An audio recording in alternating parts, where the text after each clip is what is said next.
The morning Claire Mercer lost her apartment, she made two decisions. The first was practical, she would not cry in front of Lily. The second was quieter, and she didn't fully recognize it as a decision until much later. She would keep moving, not forward necessarily, just moving, because stillness was the thing that let the weight of it settle fully onto your chest, and she couldn't afford that, not today. She stood on the sidewalk outside the building where she and her daughter had lived for 4 years and watched the last of their boxes come through the front door. Lily sat on top of one labeled kitchen misc, holding her stuffed rabbit by one ear, watching her mother the way 8-year-olds watch adults when they sense something important is happening but can't name it yet. She hadn't cried once all morning. That more than anything was what broke Claire open on the inside while she held herself together on the outside. The sky was the color of old pewter. The temperature had dropped below freezing overnight. A woman named Mrs. Garland from the third floor had offered to help carry boxes without being asked, and Claire had accepted because there was no other choice. A moving truck would have cost money she didn't have, so instead it was cardboard boxes, a borrowed cart with a wobbly wheel, and the quiet humiliation of packing up a life in plain view of passing strangers who glanced and looked away.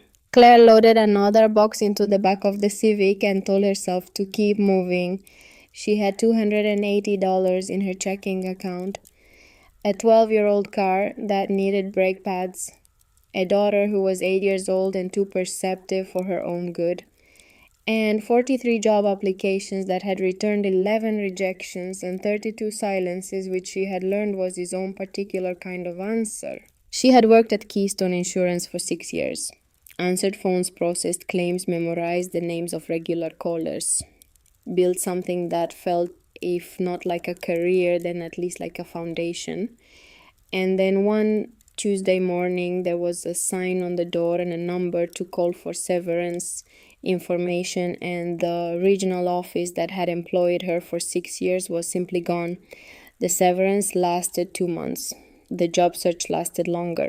Her mother's house was 40 minutes east, a 2-bedroom ranch in Millhaven with a yard full of dead November grass and a kitchen that smelled permanently of coffee and the particular brand of cigarettes Rowena Mercer had been smoking since 1987 and refused to give up. Rowena had agreed to take them in with a kind of reluctant generosity that made a person feel worse for accepting it. There would be comments, there would be silences, there would be the specific look Rowena deployed when she wanted someone to understand how much she was sacrificing without having to say it out loud. Claire had grown up inside that silence. She knew every texture of it. She was 34 years old and moving back into the town she had left at 19. The thought of it made her feel like she was climbing backward, like the years of effort had been erased in a single season. One bad turn, one company folding 1 month where the math refused to work out, and here she was back at something that felt worse than the start, because at least at the start there had been hope attached to the uncertainty. They loaded the last box at 10:15 in the morning. Mrs. Garland hugged Lily and pressed a bag of tangerines into Claire's hands and said she was the finest tenant the building had ever had, which was kind and probably not entirely true. Claire thanked her. She buckled Lily into the back seat, started the car on the second try, and pulled away from the curb without looking back. The drive to Rowena's house took 40 minutes on roads Claire had driven so many times in her adolescence that her hands remembered the turns before her eyes registered them. Lily fell asleep 20 minutes in her head against the window, the rabbit tucked under her arm. Claire drove with the heater on high and the radio low and let herself think. She had not told her mother how bad things actually were. She had given the broad version, the one that sounded like a rough patch rather than a slow collapse. The truth was more specific and harder to say. The credit cards were maxed. The unemployment payments would run out in 5 weeks. She had applied to 43 jobs in 3 months and received 11 rejections and 32 silences. And the silences in some ways felt worse because they didn't even grant her the dignity of a response. She was 34 years old and she felt like the ceiling she kept pressing against was permanent, like it had always been there and she had simply failed to notice it until there was nothing left to stand on. She moved into her mother's spare room on a Thursday. By Sunday, she had started applying to jobs in adjacent fields she had never worked in. By the following Thursday, Rowena had made 3 separate comments about the importance of a backup plan. By Friday, Claire had learned to answer in monosyllables and then leave the room. The letter arrived on a Tuesday, 3 weeks after the eviction, forwarded twice from the old apartment address, the envelope cross-hatched with redirections, each one a different version of a life Claire had been trying to build in the same city. The return address was a law office in Mill Haven itself, a name she didn't recognize. Cornelius Vane, attorney at law, above an address on Birchwood Street. She read it at the kitchen table while Lily was at school and Rowena was watching a program in the other room. She read it once and set it down. Then she picked it up and read it again. The letter informed her that she had been named as the sole heir to a property known as Ashford Estate, located on the eastern edge of Mill Haven in Harwick County, Ohio. The property had belonged to a man named Edmund Hess, her father's maternal great-uncle, a man Claire had never met and whose name she had heard only once years ago in passing during an argument between her father and a relative whose face she could no longer picture. Edmund Hess had died at the age of 87 with no surviving spouse and no children. His estate had been in legal dispute for 4 years due to competing claims among distant relatives. Claire was what remained the last name the probate court had recognized as valid. The estate, the letter said, included the main house, several outbuildings, and approximately 40 acres of land. The property had been unoccupied since January of 1988. At the bottom of the letter was a line she read 3 times before it settled. Please be advised that the estate carries no liquid assets. The inheritance consists of the land and structures only, no money, just a house that had been empty for 36 years. She put the letter face down on the table and went to make coffee. Her sister Gail called that evening, as she always did on Tuesdays, and Claire told her about it. Gail was 41, owned a house in the suburbs outside Dayton, and had the particular confidence of a person who had made sensible decisions at every fork and found the results satisfying. She loved Claire. She also found Claire's life choices quietly baffling, and she never entirely managed to keep that from her voice. 36 years empty, Gail said after a pause that told Claire exactly what was coming. Claire, honey, what is that going to cost to restore? I haven't decided anything yet. You have nowhere to live. You have a daughter. I said I haven't decided anything. Did you ask the lawyer about back taxes property that's been sitting that long? There may be liens you'd inherit the moment you sign. Claire hadn't asked that yet. I'm just saying, Gail continued, that sometimes what looks like an inheritance is actually a liability dressed up in legal language. I read about a family in rural Tennessee who inherited a property and spent $60,000 just clearing the title. You read a lot of articles, Gail. I'm trying to help you. I know, Claire said. There was a pause. Then Gail said more gently, let me know what you decide, but please be practical. Claire thanked her and hung up and sat in the dark of the small room her mother had given them, where Lily was asleep on the fold-out cot by the window, and the walls were thin enough to hear the television from the next room. The ceiling was low and close in the way that made Claire feel like the house itself was slowly pressing inward. She picked up the letter again, read it a 3rd time, folded it along its original creases, and put it in the front pocket of her bag. Then she called the number at the bottom of the page. Cornelius Vane had a voice that moved at its own pace, unhurried and deliberate, the voice of a man who had spent 50 years in a profession that rewarded precision over speed. He told her that the property taxes had been maintained through a small trust Edmund had established, but that the trust had just enough remaining to cover 1 additional year. After that, the responsibility passed to whoever held the deed. He told her that the house had been built in 1891, 4 stories of quarried limestone, 12 bedrooms, a carriage house, a greenhouse that had partially collapsed, a stone cottage at the far end of the property that had served as a groundskeeper's residence. He told her that the last person to occupy the main house had been Edmund Hesse himself, and that he had left in January of 1988 under circumstances that were not fully documented in the records Vane had available. He told her she was under no obligation to accept, but he also told her that if she wanted to see it before deciding, he would arrange access. What was he like? Claire asked. Edmund Hesse. Do you know anything about him? A pause, the sound of papers being moved. The file I have is quite old, Vane said. What I can tell you is that he was a private man. He had very little contact with the broader family in his later years.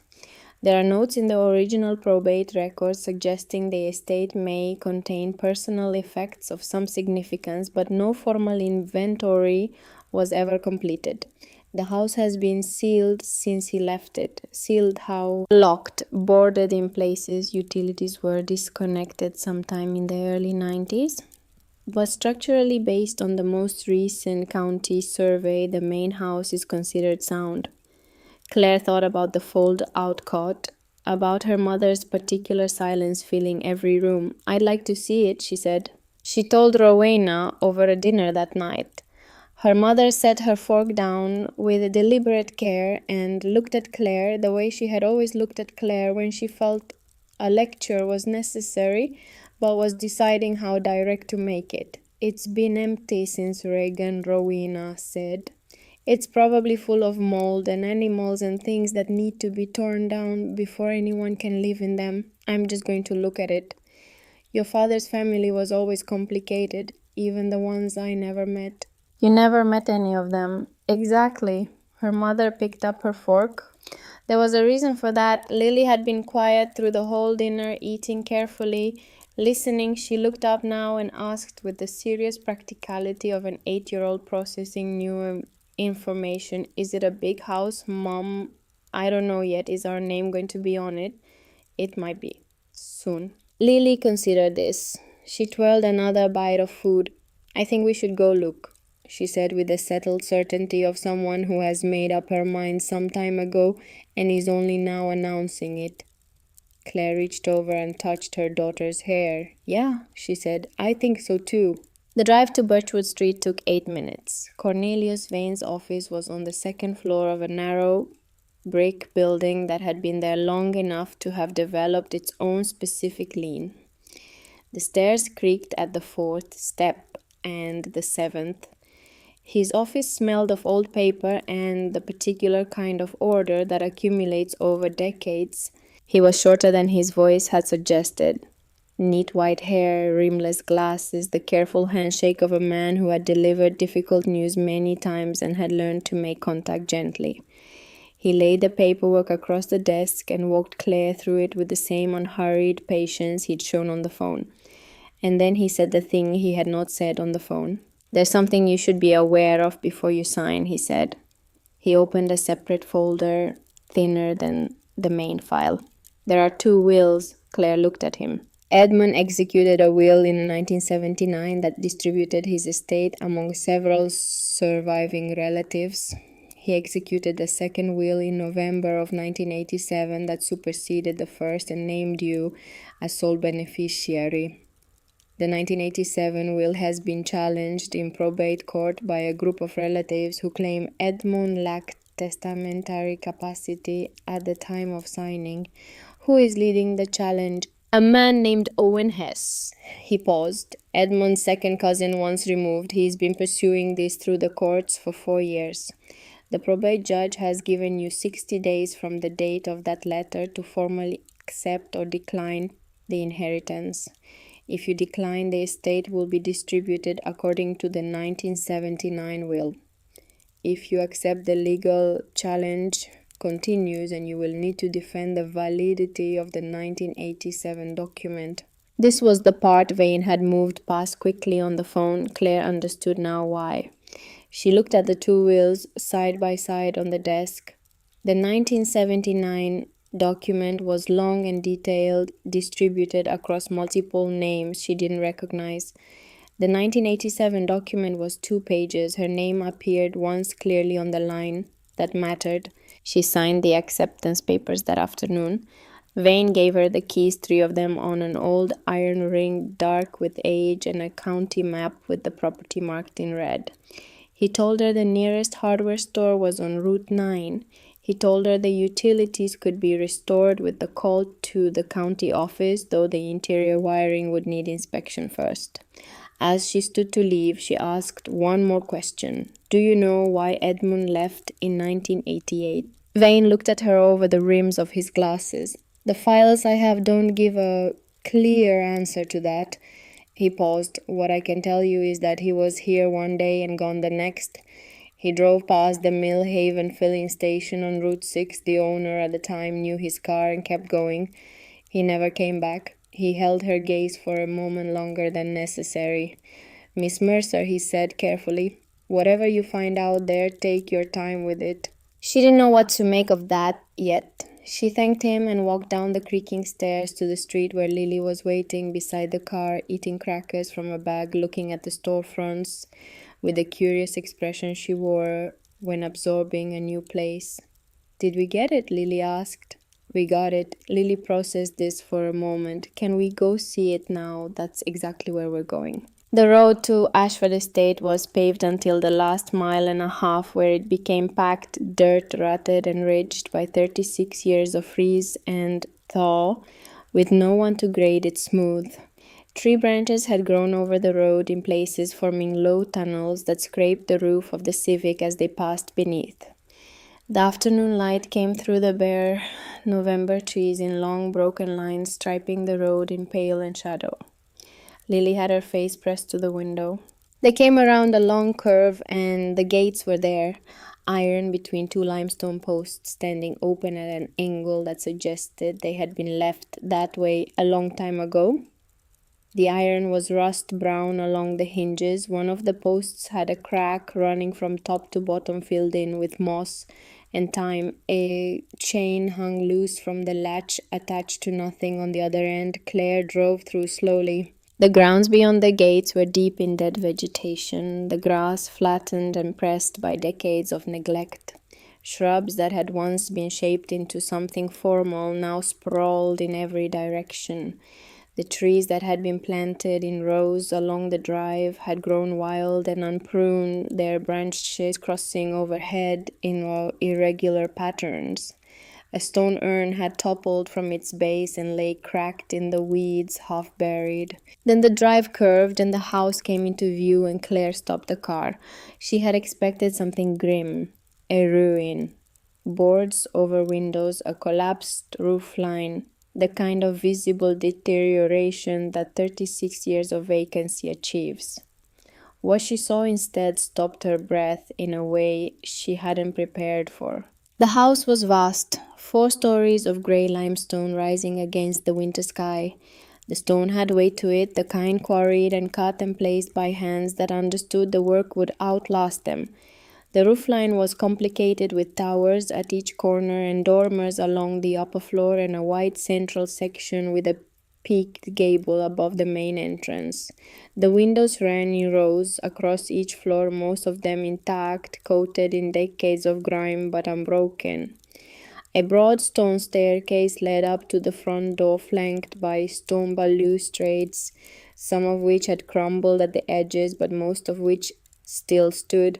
The grounds immediately around the house were buried in dead vegetation, the formal garden completely reclaimed by weeds and wild growth. She could see the bones of what it had been, the low stone edging of the beds, the ghost of a circular path, the outline of something at the center that might once have been a fountain, now just a stone basin full of leaves and standing water gone dark with algae. It was not a ruin, it was something stranger than that. It was a place that had been grand and had been abandoned at the height of its grandeur, so that the decay felt less like an ending and more like a pause. I held breath. Mama Lily said in a voice just above a whisper, I know. Is that ours? Claire looked at the house for a long moment. The 4 stories, the towers, the limestone that had been standing for 130 years and clearly intended to stand for 130 more. Yeah, baby, it's ours. They sat in the car for a full minute before either of them moved. The front door opened on the first key. The lock was stiff but not frozen, requiring both hands and a shoulder against the frame to push the door wide. The smell that came out was not rot, which was what Claire had braced for, but something older. The smell of closed rooms and still air and time sealed inside a space. Dust and old wood and something faintly underneath it that she couldn't name. The entry hall was 2 stories high. A curved staircase rose along the right wall, the banister intact, the treads covered in a layer of dust so undisturbed it had a texture to it like fabric.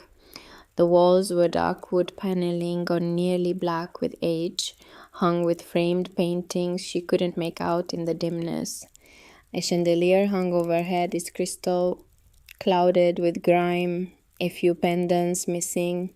The floor was marble black and white in a geometric pattern, mostly buried under dust and the debris that years of wind through small gaps in the structure had carried in. Claire stepped inside. Her footstep on the marble was very loud in the silence. Lily came in behind her and immediately reached for her hand.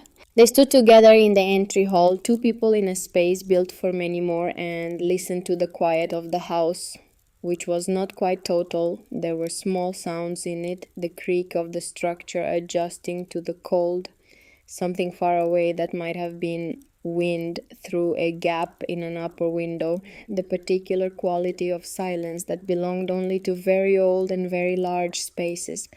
It's like a sleeping castle, Lily said. Claire squeezed her hand. Yeah, something like that. They spent the rest of the afternoon doing a careful circuit of the ground floor, moving through rooms that opened one into the next, each one dim and still and layered in dust.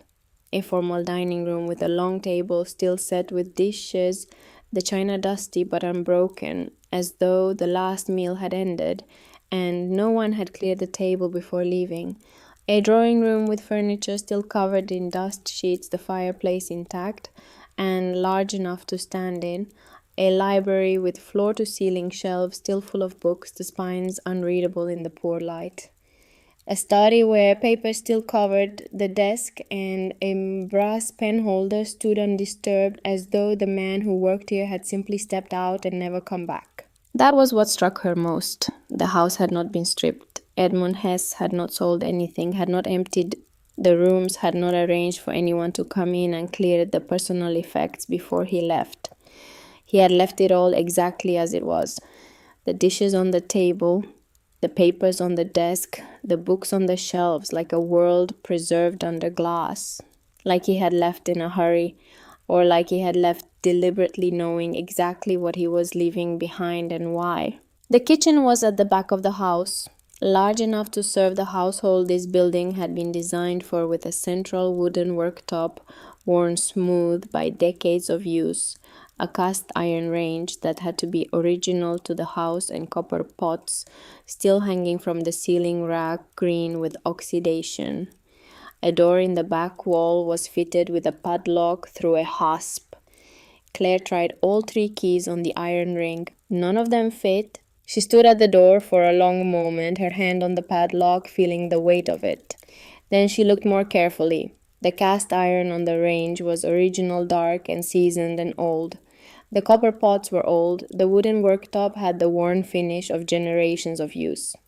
The kitchen itself was of a piece with the rest of the house, a consistent layer of age across every surface. But the padlock was different. The metal was cleaner, less corroded. The hasp it was threaded through had been screwed into the door with hardware that did not match the age of anything around it. Someone had installed this after the house was already sealed. She stood very still and thought about that. Lily came to stand beside her and looked at the door. What's behind there? I don't know yet. Why is the lock different from everything else? Claire looked at her daughter. Because someone put it here after they left. Lily considered this with the seriousness she brought to things that mattered. That's strange, she said. Yeah, Claire said. It is. They did not try to go upstairs that day.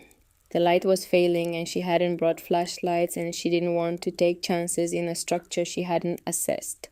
She told Lily they would come back tomorrow with proper equipment, and Lily accepted this with the practical patience that had always been one of her best qualities. They drove back into Millhaven and found the town's one motel, 12 rooms, a parking lot covered in dead leaves, a vending machine that took Lily's dollar and did not dispense the chips. The man behind the front desk, without looking up from his phone, simply reached under the counter and handed Lily a bag of chips from a supply he apparently kept there for exactly this purpose. Claire and Lily ate chips and crackers and peanut butter from a jar Claire had packed, sitting on the motel bed watching a nature documentary about migratory birds. And Claire made a list on the back of a receipt from the gas station. Flashlights, good ones, work gloves, face masks, a crowbar for stock doors, cleaning supplies, a camera, enough food for 2 days if they were going to do this properly. She looked at her checking account on her phone, $280. Then she looked at the property deed on the bed beside her, her name printed clearly on the line that mattered. She turned off the television and lay in the dark next to Lily, who was already asleep, and let herself think without interruption. The table still set, the papers on the desk, the books on the shelves, and a padlock on the kitchen door that was newer than everything else in the room. Installed after the house was already empty. Installed deliberately by someone who came back after leaving and wanted to make sure whatever was behind that door stayed behind it.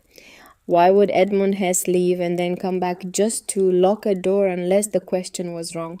Unless the right question was what was he locking in? She was still thinking about that when she fell asleep. The next morning started with hardware.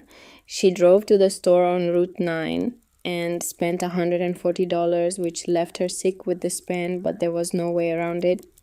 2 flashlights and extra batteries, a pack of heavy work gloves, disposable masks, a small crowbar, a box of contractor bags, and a small digital camera from the clearance rack near the register. Not expensive, basic, because something in her wanted a record of whatever she was about to find.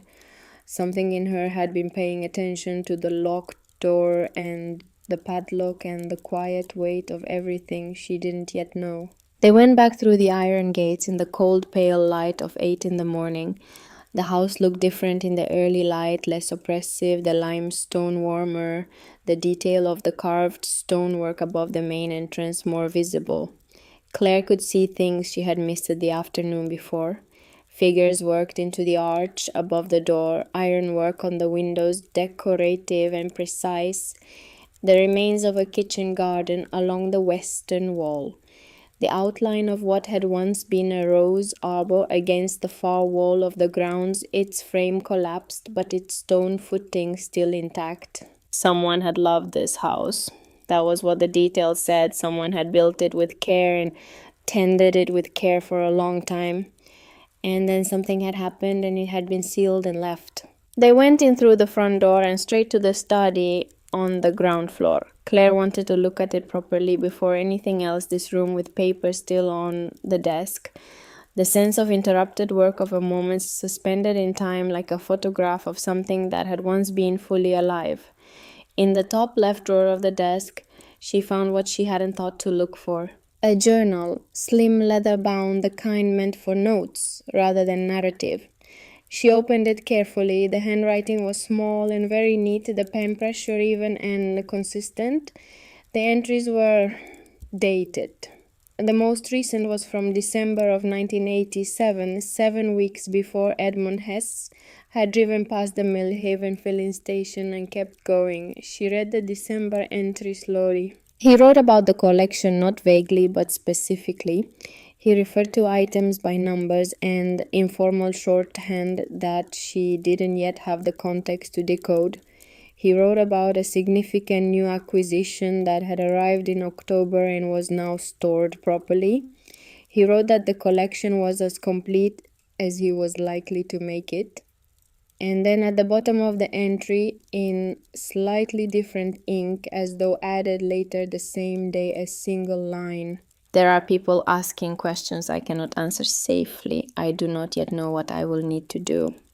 Claire held a journal in her lap and looked at that line for a long time. She put it carefully in her bag and went to check on Lily, who had moved to the drawing room and was working on one of the windows with the glass cleaner from the hardware bag, her small hands making careful circles on the pane, looking out at the dead garden beyond. There's a path out there, Lily said without turning around. I can see where it was supposed to go. Claire looked through the half-clean glass at the outline of the garden, the stone edging of the beds, the ghost of the circular path, the stone basin at the center. She could see it too. The garden had been designed by someone with care and a long view, built to be looked at from exactly this window. She thought about Edmund Hesse standing at the same window decades ago, writing in his slim journal that there were people asking questions he could not answer safely. And then 2 months later, driving away from all of this without looking back. In the kitchen, she stood again in front of the locked door and studied it more carefully with the flashlight. The hasp had been screwed directly into the door using hardware inconsistent with the age of the surrounding woodwork. Someone had reinforced this door, not just locked it, strengthened it.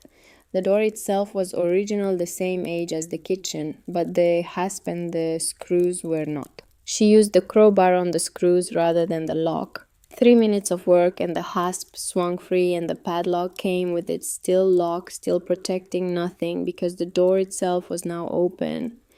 She set it aside on the floor and pulled the door open. Beyond it, stone steps led down into darkness. She shone the flashlight down. 14 steps narrow, cut from the same limestone as the foundation, once smooth in the center from generations of use.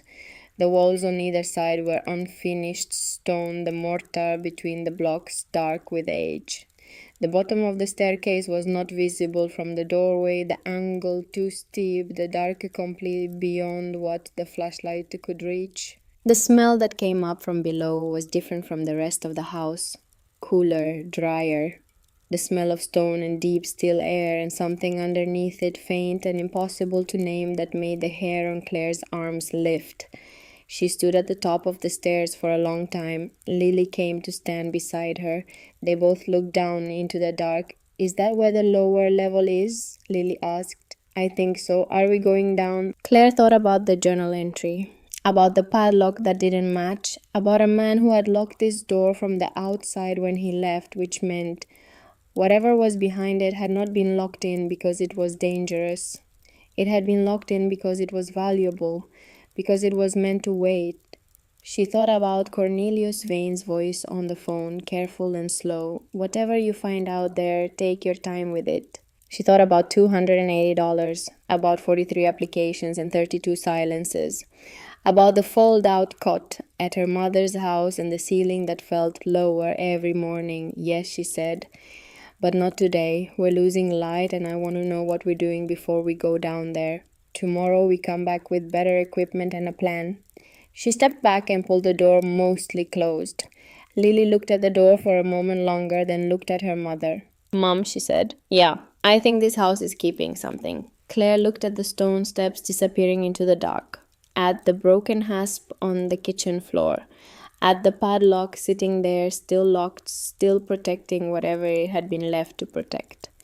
Yeah, baby, she said, I think you're right. She took Lily's hand and led her back through the kitchen and the dining room and the entry hall and out through the heavy front door and down the stone stairs into the cold afternoon air. She stood on the drive and looked back at the house, 4 stories of gray limestone against the winter sky, the windows dark and opaque, the towers at each corner rising past the bare trees. She thought about Owen Hesse and his legal challenge and the 60 days that were already running.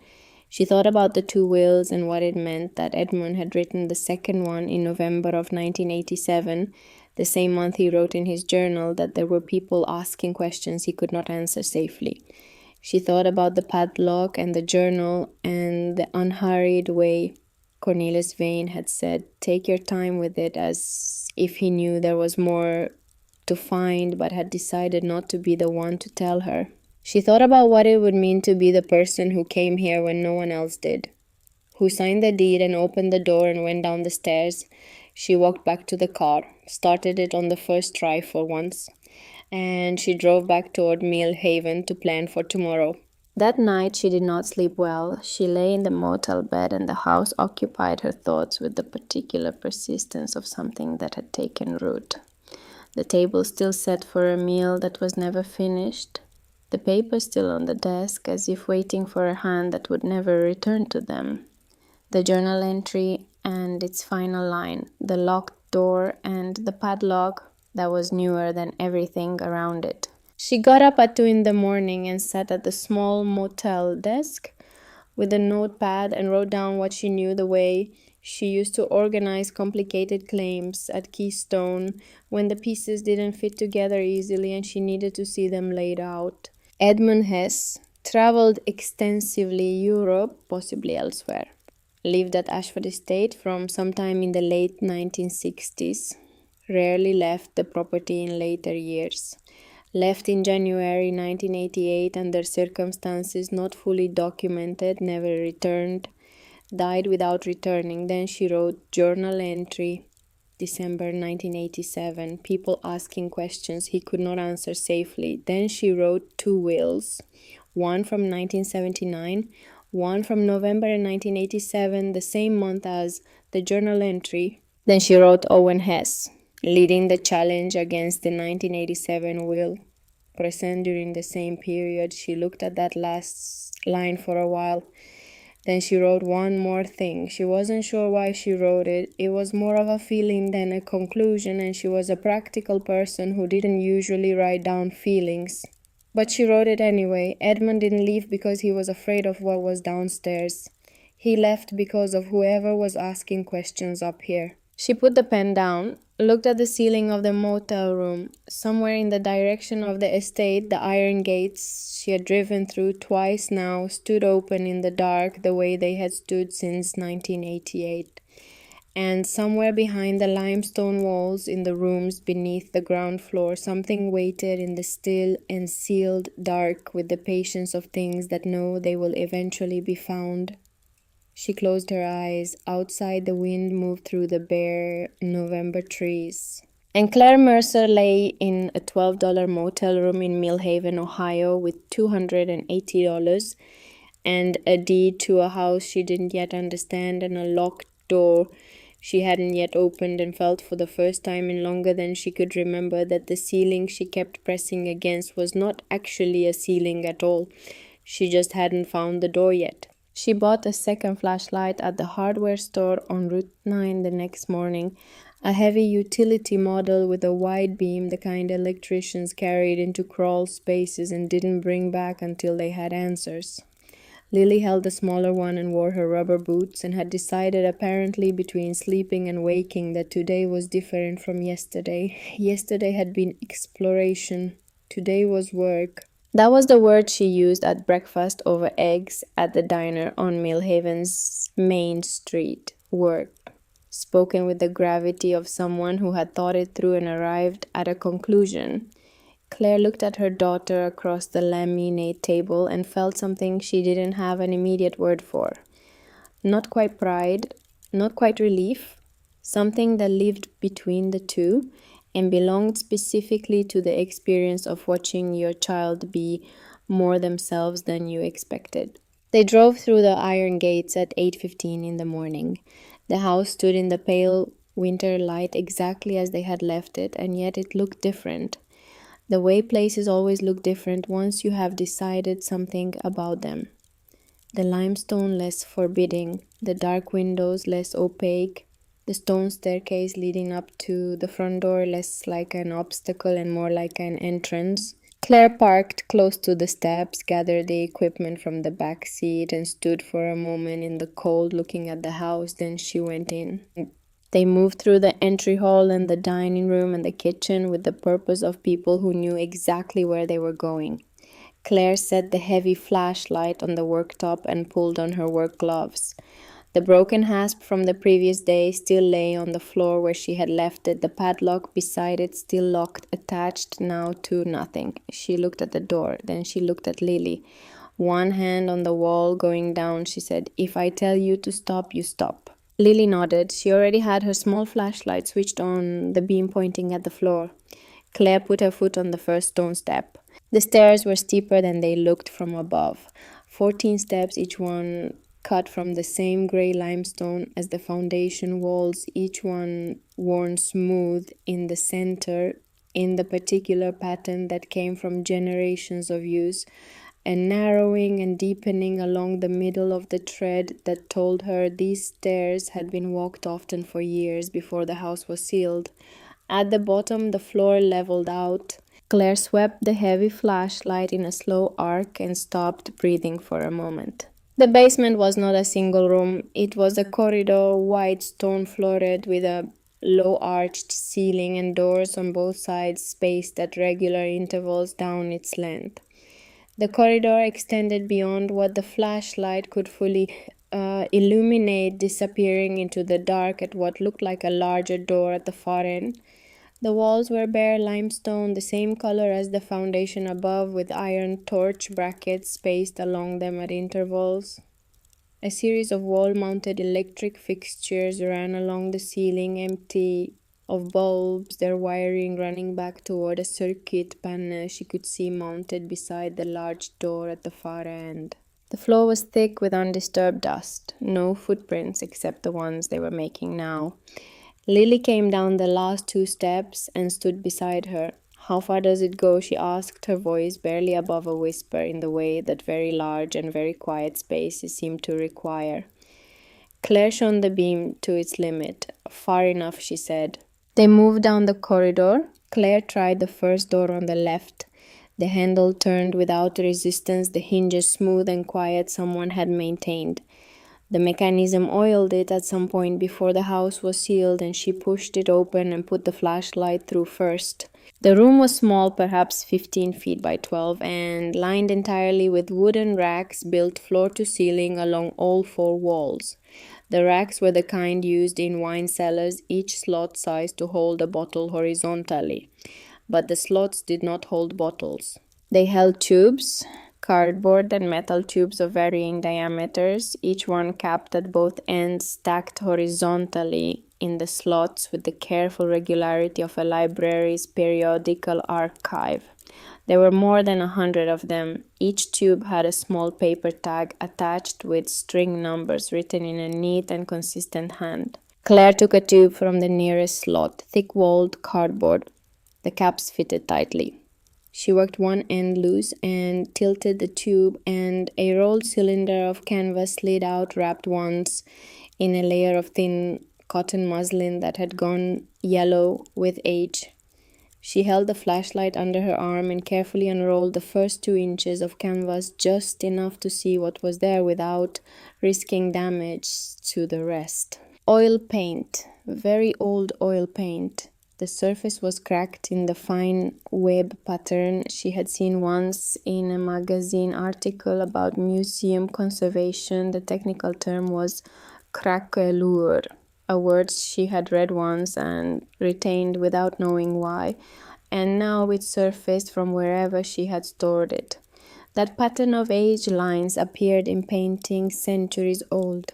The background color she could see was a deep brown-black, the kind of ground preparation that painters had used 300 years ago. She rolled the canvas back carefully and rewrapped it and slid it into the tube and replaced the cap. She stood very still in the small room with more than 100 tubes in the racks around her and let the reality of it settle. Old paintings. Not prints, not reproductions, old oil paintings on canvas, rolled and stored in labeled tubes in a sealed basement room organized by someone who knew exactly what they had and exactly how to keep it. She photographed the room with a small camera from the hardware store. Every rack, every tag she could read, every wall. She did not open any more tubes.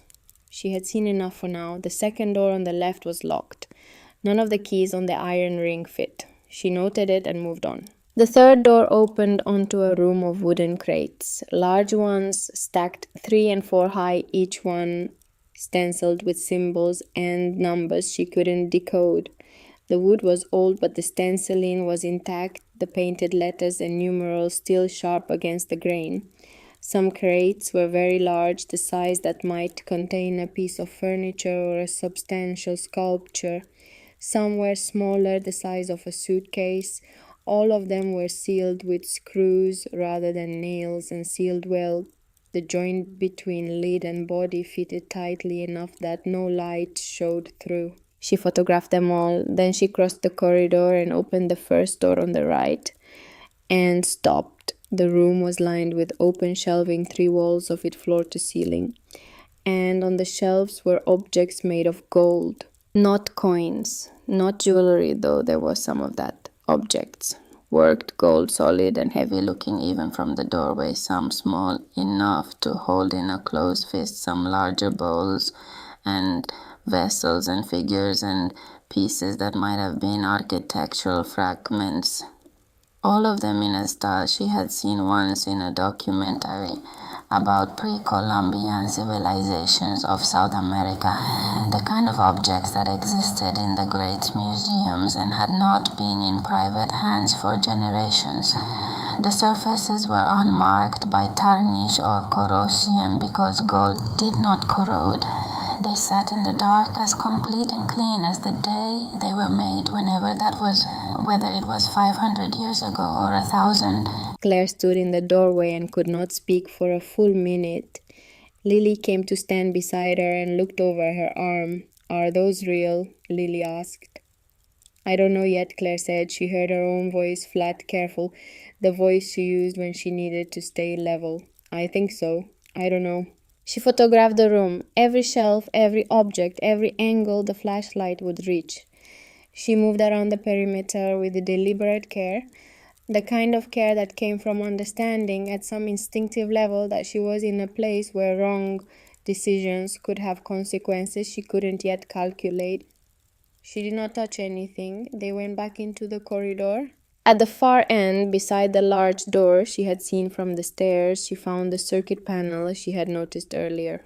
She opened it. Not a breaker box, a series of light switches dead for decades along with every other electrical system in the house. But taped to the inside of the panel door was a card in a plastic sleeve, yellowed and brittle but protected by the plastic. She peeled it free carefully. An inventory list. Typewritten, columns of numbers and letters and brief descriptions.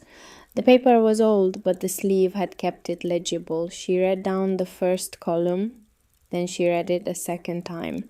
Then she folded it carefully along its original creases and put it in the inside pocket of her coat close to her chest, and tried the large door at the end of the corridor with the third key on the iron ring. It opened. She stepped through, and the scale of what was beyond it settled over her with the weight of something physical. It was a gallery, not a storage room, a gallery built deliberately designed for it. The ceiling was higher than the corridor outside, the walls flat and plastered rather than bare stone, and hung from very near the top to within a few feet of the floor with paintings. Large paintings, some of them as wide as a doorway and as tall as a standing person. The frames were heavy gilded wood, museum weight, the kind of frames that cost more than most household furnishings. The paintings themselves were dark with age and the low visibility of the basement, but the forms within them were clear in the flashlight beam, figures in rich clothing, landscapes with layered skies, a woman at a window with light falling across her face in a way that made something move in Claire's chest because she recognized that quality of light. Had seen it once in a reproduction in a textbook from a community college course she had taken years ago on European history, a course that had required one chapter on Renaissance art before she had to drop out to work full-time. She moved the flashlight slowly across the nearest wall. The paintings were originals. She didn't have the expertise to prove it, but she had the certainty of someone looking at the real thing rather than a copy. The surfaces had the texture of age, the thickness of impasto paint, the depth that came from layers of glaze built up over years, the hairline cracking that ran across the surface of works that had dried and contracted and dried again across centuries. In the corner of the nearest large canvas, she could see a signature, the kind of signature that would have meant nothing to her 2 weeks ago and meant everything to her now. She took out the inventory card and read it again. The column headings were description, origin, acquisition date, estimated value 1981. She ran her finger down the fourth column, 5 figures, 6 figures. One entry read 4,500,000, another read 8,200,000, another read 12 million. Those were 1981 numbers, 43 years ago. She folded the card and put it back in her pocket. She sat down on the floor of the gallery, cross-legged in the dust, and pressed her hands flat against the cold stone and breathed in and out slowly while her mind tried to organize itself around what she was looking at. Edmund Hesse had not been a man with some old furniture and a few family heirlooms. Edmund Hesse had been a man with a private museum sealed beneath his house. Mom Lily said from the doorway behind her, "Are you okay?" "Yeah," she took a breath. "Yeah, I'm okay." "You look like you did when we got the eviction notice." Claire turned around. Her daughter stood in the doorway with her small flashlight pointing at the floor and her expression careful and assessing the way it got when she was trying to read a situation she didn't have all of the information for. "I'm okay," Claire said again. "I just need a minute." She sat on the floor of the gallery in the dark and the dust and let the number she had been afraid to let herself believe might be real shift upward in a way she could not yet calculate. Then she got back up and she photographed the gallery, every painting, every frame, every signature she could find. She worked methodically and filled the camera's memory card and switched to the spare she'd bought and filled most of that one too. When she was done, she walked back down the corridor and up the stairs and into the kitchen and sat at the worktop and looked at her hands. Lily sat across from her and placed the rabbit on the table between them. "It's a lot of stuff," Lily said. "Yeah. Is it the good kind of a lot?" Claire looked at her daughter. "I don't know yet, baby. I really don't know yet." She drove back to the motel and spent the afternoon on her phone. She looked up pre-Columbian gold artifacts. She looked up old master paintings at auction. She looked up the painting style she had seen in the gallery, the quality of light, the thick skies, the heavy gilded frames. She looked up provenance records and collector histories and the kinds of numbers that appeared at the end of auction results for Dutch Golden Age and Italian Renaissance works. By evening, she had a picture still incomplete, still full of unknowns, but a picture. Old master paintings from the 17th century Dutch and Flemish tradition sold at major houses for anywhere between $500,000 and $100 million per piece, depending on attribution and condition and provenance. Pre-Columbian gold objects sold in the low millions at specialist auction.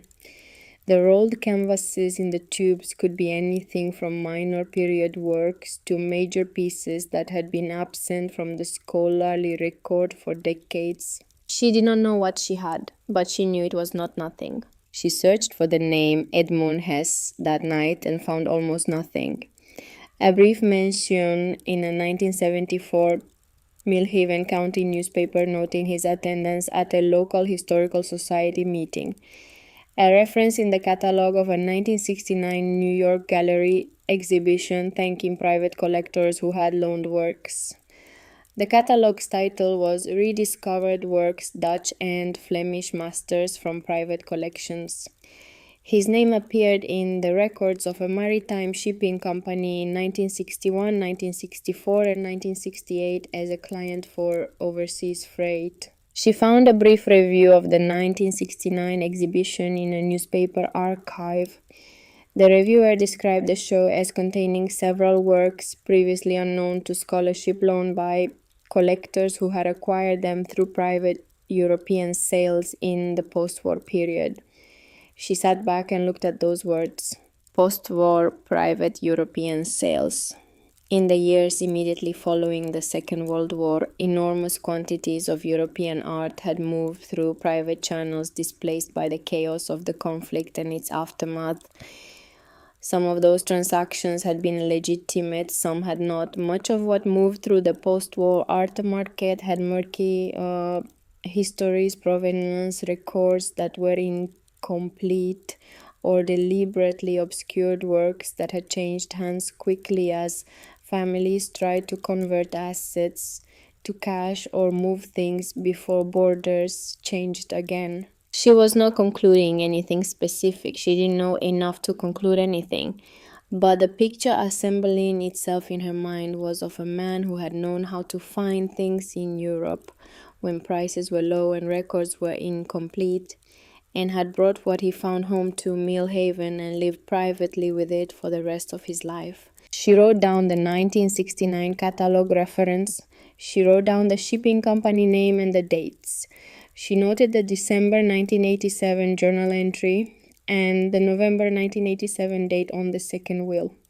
Then she searched for art historians who specialize in Dutch Golden Age painting and post-war collector histories. She found Dr. Patricia Wynne, associate professor at a university in Cleveland, published work in Dutch Golden Age attribution, a secondary research interest in mid-20th century private collector networks and the post-war European art market. She had consulted for auction houses and legal teams in provenance dispute cases. Claire sent her an email at 11:45 at night. She kept it short. She was the new owner of an estate that appeared to contain a substantial private art collection. She needed an initial assessment. She attached 20 of the best photographs from the basement gallery. She put the phone down and looked at the ceiling. The reply came at 6:20 the following morning. Dr. Wynne had written 4 sentences, professional, precise, and ending with, "I'd like to see these in person. When are you available?" They arranged it for 2 days later. In the meantime, Claire cleaned. She had no other way to be useful, and she needed to be doing something with her hands.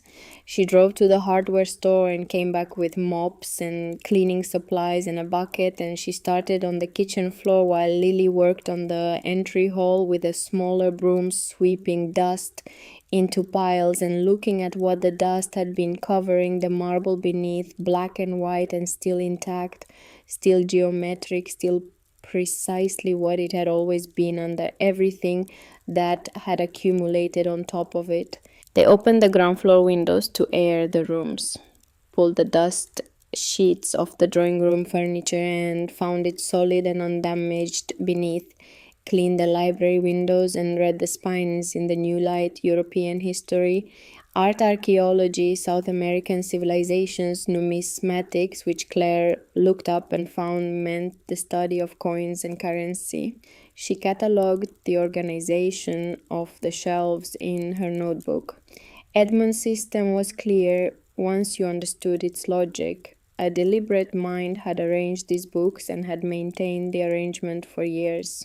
On the second day of cleaning, she found something she hadn't expected. In the top drawer of the ground floor study desk, beneath the paper she had carefully documented without moving, was a small leather journal she had missed on the first visit. Slim, plain, different from the journal she'd already found, smaller, the binding more worn, as if it had been handled more frequently. She opened it to the last entry. December 1987, the same month as the other journal. But this entry was different in tone from anything she had read before. Edmund had written with the specific directness of someone composing a message intended to be found. I have spent 40 years collecting things I believed deserved to be kept.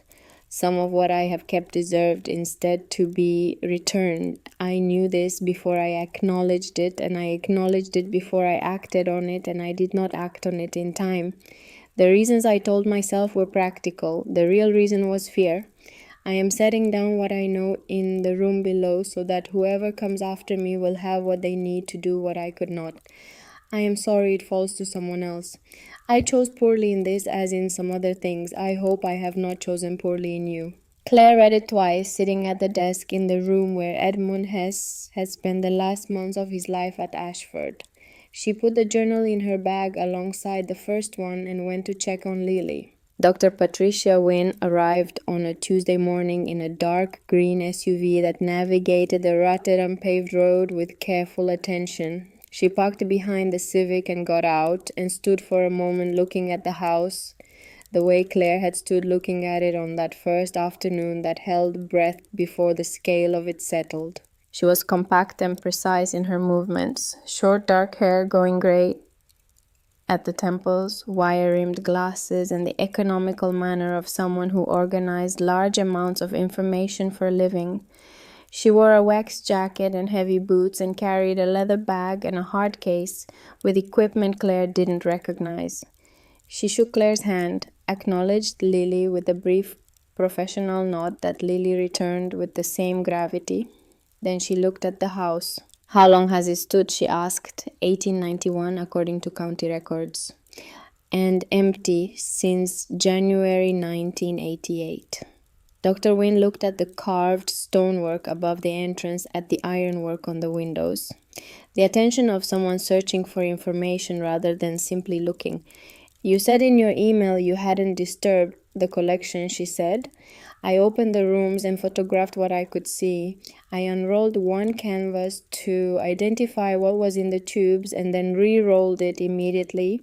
Good. She picked up her equipment case. Shall we go in? They went through the house methodically, Claire leading with the heavy flashlight. Dr. Wynne moved through the ground floor rooms with quiet efficiency, pausing at specific objects without explaining why. In the study, she stopped at the bookshelves and read several spines and looked at the system of organization. In the drawing room, she crouched to examine the fireplace surround and ran her fingers along the carved mantelpiece. She said very little. Upstairs on the second floor, Claire tried the keys until the second one turned in the lock of a room she hadn't yet shared with anyone. A collector's room lined with shelves of ceramics and coins and small carved objects and wooden boxes and rolled tubes and framed photographs arranged in a system she still hadn't fully decoded. Dr. Wynne stood in the center of this room and moved her flashlight beam slowly across the shelves with the deliberateness of someone reading. She reached for one of the ceramic pieces, turned it over, examined the mark on the base, set it back, picked up the pocket watch from a wooden box, opened it and looked at the movement inside, closed it. Set it back 5 minutes in that room. She said nothing. Then she said very quietly, almost to herself, he traveled widely. Europe, Claire said, South America, post-war years, mostly from what I've been able to find, through the 60s and into the 70s. Dr. Wynne straightened and looked at her. Her expression was careful in the specific way that academic expressions were careful when they were containing something large. I'd like to see the basement now, she said. They went down the stairs, Claire first with the heavy flashlight, Dr. Wynne directly behind with her own Lily at the rear with the small one. The smell of the corridor came up to meet them, cool and sealed and old. Dr. Wynne moved down the corridor without speaking. She opened each room Claire had opened, looking at each one for precisely as long as she needed to. In the tube room, she stood still for 30 seconds and then reached for one of the tubes, read the paper tag, and set it back without opening it. In the gold room, she stood in the doorway for a full minute without moving. Claire watched her, watched the expression that was not quite under control anymore, the careful professional composure managing itself against something it had not fully anticipated. These tag numbers, Dr. Wynne said, finally still in the doorway of the gold room. They correspond to the inventory card, yes. I found it in the circuit panel. May I see it? Claire handed it over. Dr. Wynne read it with her flashlight, read it twice, folded it along its creases and handed it back, said nothing. They went to the gallery. When Claire opened the large door and both flashlights moved across the walls, Dr. Wynne made a sound that was not a word, not loud, just a breath that came out differently than the one that went in. She stepped into the gallery and turned slowly in a full circle, the flashlight beam traveling across the frames, the surfaces, the signatures visible in the corners of the nearest canvases. Then she stopped at a painting on the far wall, large, perhaps 5 feet across a landscape with figures, the sky, a layered grey gold, the quality of light unmistakably Northern European, the kind of atmosphere that belonged to a specific place and a specific century and nowhere else. She moved close to it and shone her light directly on the lower right corner. She stayed there for a long time. When she finally stepped back, something behind her careful composure had shifted. "Miss Mercer," she said. Her voice was level but not entirely steady. "I need to ask you something as a professional who needs to understand what she's looking at. Do you have any sense of what your great uncle's collection might be worth?" Claire thought about the inventory card, about the 1981 numbers in the fourth column, about the auction result she had spent 2 evenings reading on her phone in the motel parking lot. "I have some idea," she said carefully, "preliminary, based on what I've been able to research." Dr. Wynne looked at her. Then she looked back at the painting on the far wall. "The figure you might be thinking of," she said, "is probably not large enough." The silence that followed was the kind that occupied a room completely. Claire stood in the gallery of the Ashford Estate basement with a university art historian beside her, looking at a painting that had not seen proper light since 1988, and felt the number she had been carefully not allowing herself to believe shift upward in a way she could not yet calculate. She pressed her hand flat against the cold stone wall and breathed. Dr. Wynne worked through most of the night. Claire had not expected that. She had assumed the evening would end with a preliminary discussion and plans for the following day. Dr. Wynne did not operate that way. Once she began, she continued moving through the gallery with a systematic attention that had its own momentum, the kind that came from 30 years of looking at things and understanding that the work did not pause simply because the light outside changed. Claire sent Lily upstairs to the drawing room with their coats arranged into a temporary sleeping space on the uncovered sofa and the emergency blanket from the Civic. Lily went without argument, which meant she was exhausted. She took the rabbit and the small flashlight and asked only that Claire leave the kitchen door open so she could see light from the stairwell. Then Claire went back down and sat on the camp stool she had thought to bring and poured 2 cups of coffee from the thermos and handed one to Dr. Wynne and watched her work. The process was slow and exact. Dr. Wynne moved painting by painting, spending between 5 and 20 minutes on each one, using a small portable UV lamp from her equipment case that revealed details invisible under normal light. The underpainting, previous restorations, the areas where original paint ended and later work began. She made notes in a small notebook in a personal shorthand that had developed over decades. She photographed each piece with a professional camera, multiple exposures, macro shots of signatures, and corners and surfaces of particular interest. She did not narrate as she worked. She did not offer running commentary. She simply worked, and the silence of her working was more informative than any explanation would have been. Around midnight, she sat on the camp stool and looked at her notebook. 18 paintings in this room, she said. I need laboratory analysis and archive research to give you definitive attributions. There are 2 I am uncertain about. They may be high-quality period copies. The remaining 16 I have formed working views on. She read from the notebook, not all the notes, just the attributions, the names she was assigning as working hypotheses. Claire wrote them down in her own notebook, the names that would anchor her in something specific after days of guessing at scale. When she finished reading the list, Dr. Wynne closed her notebook and looked at Claire directly. If these attributions hold, she said, the paintings in this gallery alone represent a collection of a scale and quality that has not appeared on the private market in the past 30 years. Individual pieces on this list would be significant discoveries for any major auction house. Together, they represent something that museums and serious collectors would consider extraordinary. She paused. And the tubes. I need to open them properly. Rolling and unrolling old canvas incorrectly causes permanent damage. I can't do it tonight without the right equipment and conditions. But based on the tag system and the inventory card, they represent a second collection possibly acquired in a different period or from different sources. And the gold room. A longer pause. That is a different matter entirely.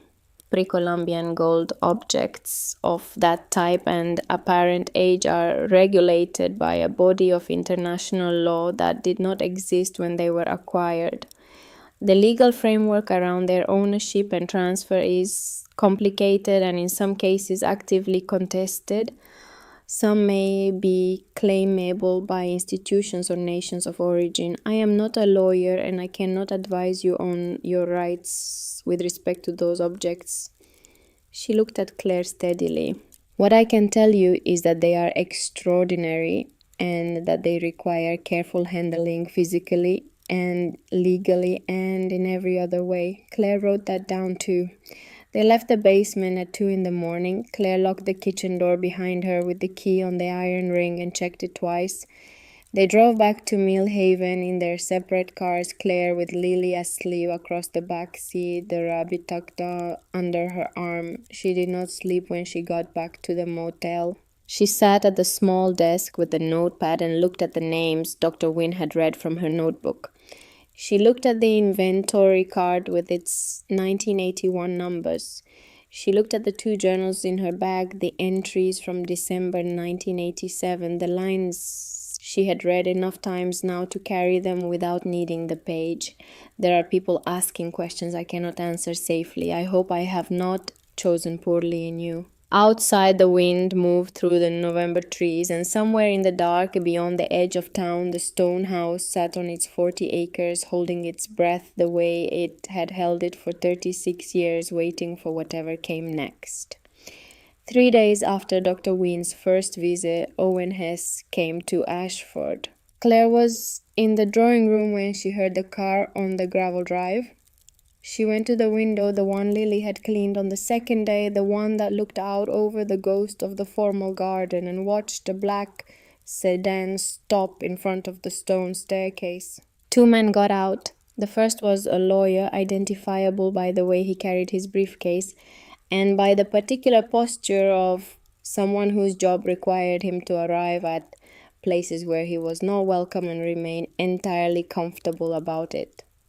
The second man was Owen Hess. He was in his early 60s, well-built, well-dressed, the kind of composer that came from decades of practice. He stood in front of the house and looked up at the facade with an expression Claire couldn't read from where she was standing. And then he looked directly at the window where she was standing, and she had the distinct feeling that he had known she was there before he arrived. She went to the front door and opened it. Owen Hess looked at her with something that might have been assessment, or might have been calculation, or might have been both. Miss Mercer, he said. His voice was measured and civil. I'm Owen Hess. I believe Cornelius Vane mentioned my name. He did. May we speak? They stood on the stone staircase in the cold because Claire did not invite them inside. Owen's lawyer handed her a document. She looked at it. It was a court order. A temporary restraining order, the lawyer explained, issued this morning by Judge Calloway in Harwick County Court. Pending the resolution of the estate dispute, you are prohibited from removing, selling, transferring, or in any way altering the assets of Ashford Estate. Claire read the order. Read it twice. The language was precise and the scope was comprehensive. Everything inside the house, everything on the 40 acres, was frozen in place until the court resolved the question of which will was valid. She looked up at Owen Hess. He met her eyes without flinching. I want you to understand, Miss Mercer, that this is not personal. Edmund was a private man and he built something significant here. I have a legitimate claim to this estate and I intend to pursue it through proper legal channels. This order simply ensures that nothing is disturbed while the courts make their determination. Claire looked at him for a long moment. He was telling the truth, she thought, or at least the part of the truth he had decided to tell.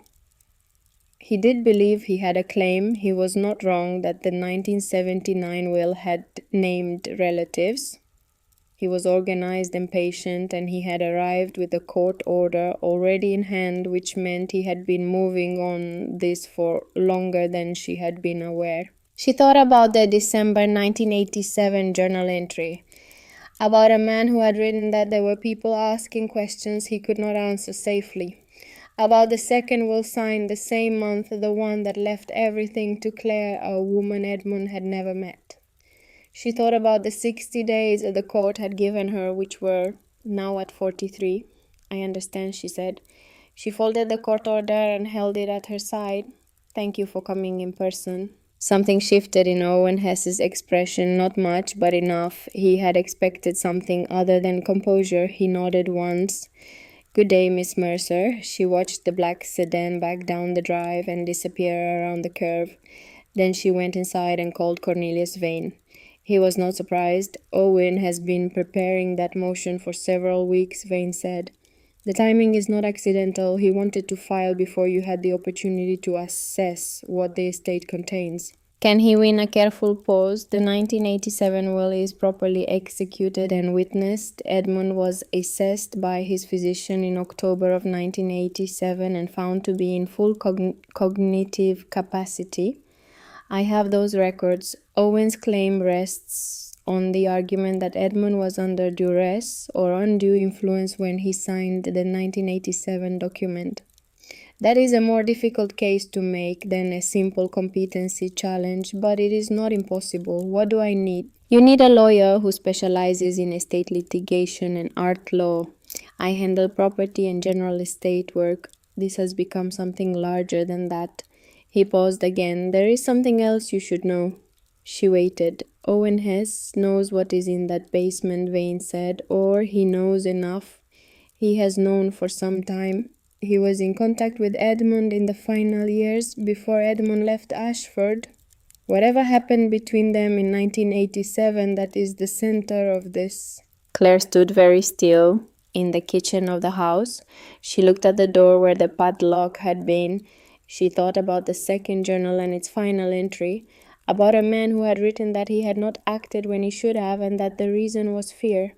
She thought about two wills, one from 1979 that included Owen Hess among the beneficiaries, and one from November 1987 that left him nothing. Something had happened between September and November of 1987. Something that had made Edmund Hess rewrite his entire estate plan and then disappear from Millhaven 2 months later. She thought she was beginning to understand what it was. That evening she drove to the address Mrs. Adela Sutton had left with the motel front desk. Cornelius Vane had given Claire her name as the only remaining Millhaven resident who had known Edmund personally. The house was half a mile from Ashford's gates, a white frame farmhouse set back from the road with the porch light that had been left on. Mrs. Sutton was 80 years old, small and sharp, with the clear eyes of someone who had retained everything and had opinions about most of it. She made tea without asking and set it on the kitchen table and sat across from Claire and looked at her with frank curiosity. You have his eyes, Mrs. Sutton said. Whose eyes? Edmund's. Your father's family. There's something in the way you hold still when you're thinking. Claire wrapped her hands around the tea mug. Did you know him well enough? He was my neighbor for 20 years, which is a different thing from being a friend, but not entirely separate from it either. He was a private man, kept his own counsel, but he was not unkind. Do you know why he left? She looked into her tea. I know what I saw. I don't know what it meant. Tell me what you saw. The older woman was quiet for a moment. In the autumn of 1987, she said Edmund had a visitor, several of them over a period of weeks. The same car, a dark one, Ohio plates. The car would stop at the end of the drive and sit there for a time and then leave. Edmund told me once that the car belonged to a relative he was trying to manage from a distance. Did he say which relative? He did not. But one afternoon in late October, I saw Edmund sitting on the front steps of Ashford with a folder of papers in his lap. Just sitting, not reading, just sitting very still. I walked over to check on him. He looked at me and he said something I have thought about many times since. What did he say? He said, Adela, I have spent my whole life keeping things that deserve to be kept. And now I have spent too long keeping things that deserve to go back. He paused. He said, I am afraid of the wrong thing. He said that. He did. She looked at Claire directly. 2 months later, he was gone. He drove past my house at 6 in the morning on a Tuesday in January. I was up early. I saw the headlights. He didn't stop. He didn't look over. He just drove past and kept going, and I never saw him again. Claire sat with that for a moment. The car at the end of the drive, she said. You said Ohio plates. Do you remember anything else about it? She thought about this for a long time. Dark color? Not very old. There was something on the rear bumper, a sticker of some kind, but I never got close enough to read it. Claire thanked her and drove back to the motel in the dark and sat in the parking lot for a long time before going inside. She thought about the sequence of events that was becoming clearer as she assembled the pieces. Edmund contacts an art recovery organization in September 1987, attempting to arrange restitution for works he knew had problematic provenance. Something happens in October and November. The car appears at the end of the drive repeatedly. Edmund writes in his journal that there are questions he cannot answer safely. He signs a new will in November, leaving everything to Claire, a woman he has never met.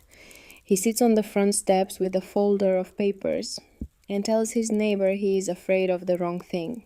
And in January of 1988, he drives away before dawn without looking back. She opened her notebook and wrote one line. Edmund was not running from what was in the basement. He was running from whoever wanted it. She sat with that for a long time in the dark parking lot. Then she went inside, checked on Lily, sat at the small desk and began searching for art law attorneys in Columbus. The call from Dr. Wynne came 4 days later in the evening while Claire was sitting on the stone steps of Ashford's front entrance, watching the sun go down behind the bare trees. She had started sitting there in the late afternoons when Lily was doing homework at the kitchen worktop.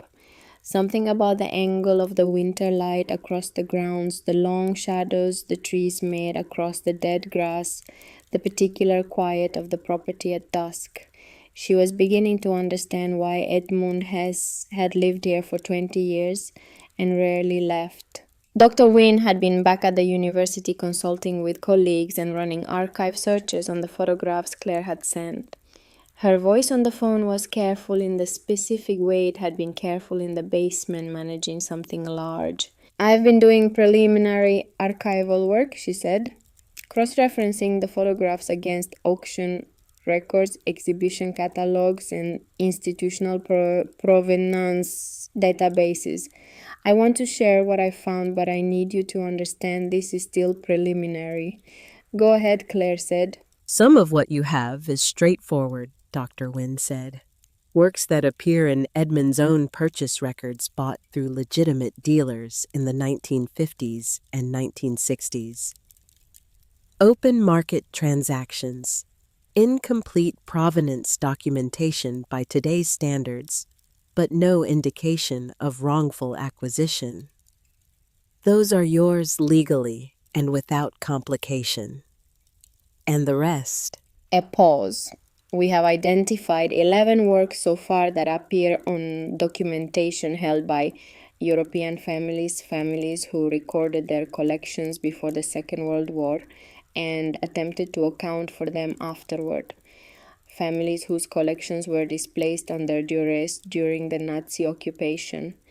Several of these families or their descendants have been actively seeking these works through recovery organizations for decades. Claire was quiet. Edmund knew, she said. He had a list in the safe. He'd already contacted the recovery organization. Yes. And then he withdrew the contact without explanation. Claire looked out at the darkening grounds. She thought about the second journal, about a man who had written that he was afraid of the wrong thing. She thought about Owen Hess and his dark car parked at the end of the drive, and his court order, and his careful, measured voice saying, "This is not personal." "What happens to those 11 works?" Claire asked. "That is your decision." Dr. Wynn's voice was steady. "You could contest the claims. Many people in your position have sometimes successfully. The legal framework is complicated and not uniformly applied. Or you could choose not to contest. You could work with the families and the relevant institutions to arrange restitution. Without a legal fight. Without one. But I want to be clear about something. The 11 works are not the collection. They are 11 pieces out of what appears to be considerably more than 100. The remainder of the collection, the works with clear provenance, the works that require more research but show no current claims, that is still the larger part of what you have. How large? We are not finished, but what we have assessed so far suggests a collection value in excess of $300 million at current market rates. That number will increase as the remaining tube works are assessed. The gold objects require specialist appraisal, but initial estimates place them in the range of 40 to 80 million. The stone steps were cold beneath her. The light was almost gone now, the bare trees just outlines against the darkening sky. We are looking at a total, Dr. Wynne said carefully, above $400 million. The grounds were very quiet. A car moved along the county road a long way off, its headlights sweeping briefly across the sky above the tree line and then gone. "Yeah," Claire said finally. "I heard you." She looked at the house behind her, the limestone, the towers, the dark windows of the upper floors. The front door still standing open because she had been sitting on the steps and hadn't thought to close it against the cold. "The 11 works," she said. "Edmund already prepared the list. He had the names and the addresses." "He had everything ready?" "Yes." "Then he wasn't looking for someone to figure it out. He was looking for someone willing to do it." A pause. That is one way to read it. Claire thought about the second journal, about the words she had read enough times now to carry them without needing the page. "I hope I have not chosen poorly in you." She thought about a man who had spent 40 years collecting things and had built something extraordinary in the dark beneath his house, and had then found himself unable to do the right thing and had driven away before dawn on a January morning and had died without coming back. She thought about the 60 days of which 17 remained. She thought about Owen Hess and the dark car at the end of the drive and the years between 1987 and now, in which this had all been sitting sealed and waiting. "I need to see inside the locked room," Claire said. "The second door on the left in the basement corridor. I still don't have a key for it." Dr. Wynne was quiet for a moment. "I think I can help with that. There is a locksmith in Cleveland who works with historical properties. I can contact him. Do that." She stood up from the cold steps and went inside and closed the heavy front door behind her. The entry hall was dim, the chandelier still dark, but there was a glow from the kitchen where Lily had the light on over the worktop and was doing her homework with the focused, quiet concentration that she brought to things she had decided mattered. Claire stood in the doorway and looked at her daughter. 8 years old, in rubber boots, in a house she helped clean, asking questions that deserved real answers, holding her rabbit when the work got serious, sitting at a kitchen worktop in a 130-year-old house, doing third grade arithmetic as if this were simply where she lived now, which it very nearly was.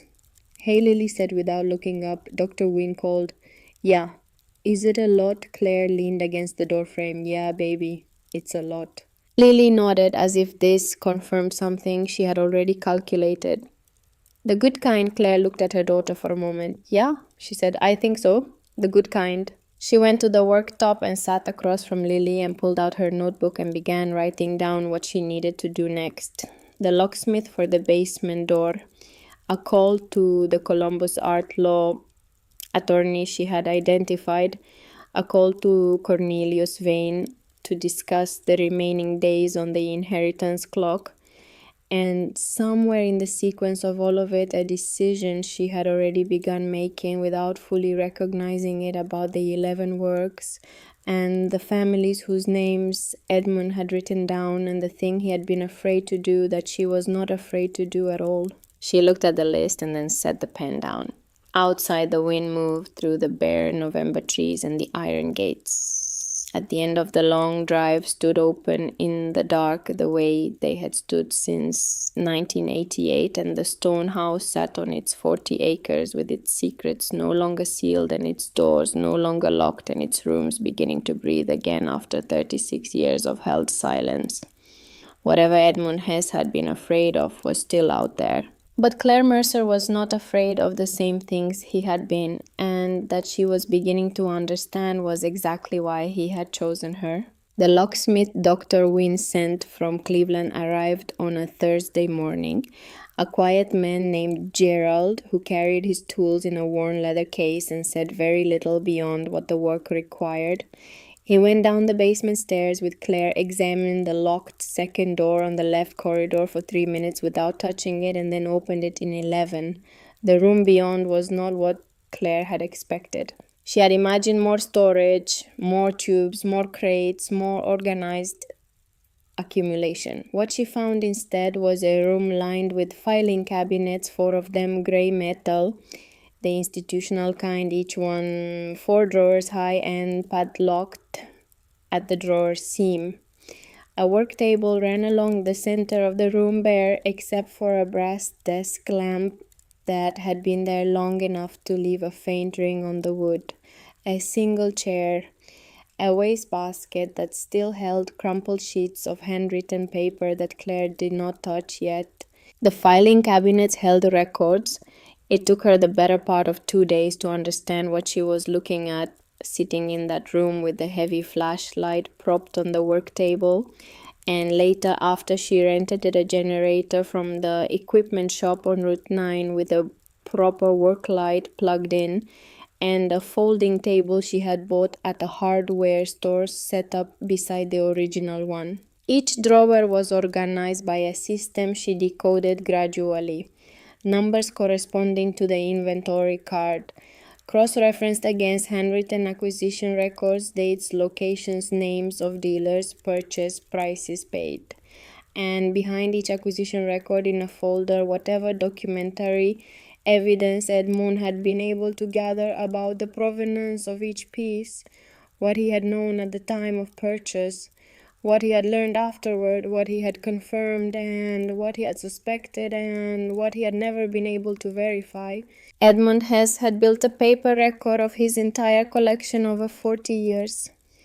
And in the back of the 4th cabinet, the bottom drawer, she found the folder she had not known she was looking for until she found it. It was labeled simply with the date September 1987. Inside were copies of the letters Edmund had sent to the Art Recovery International Office in Washington, D.C., and their replies.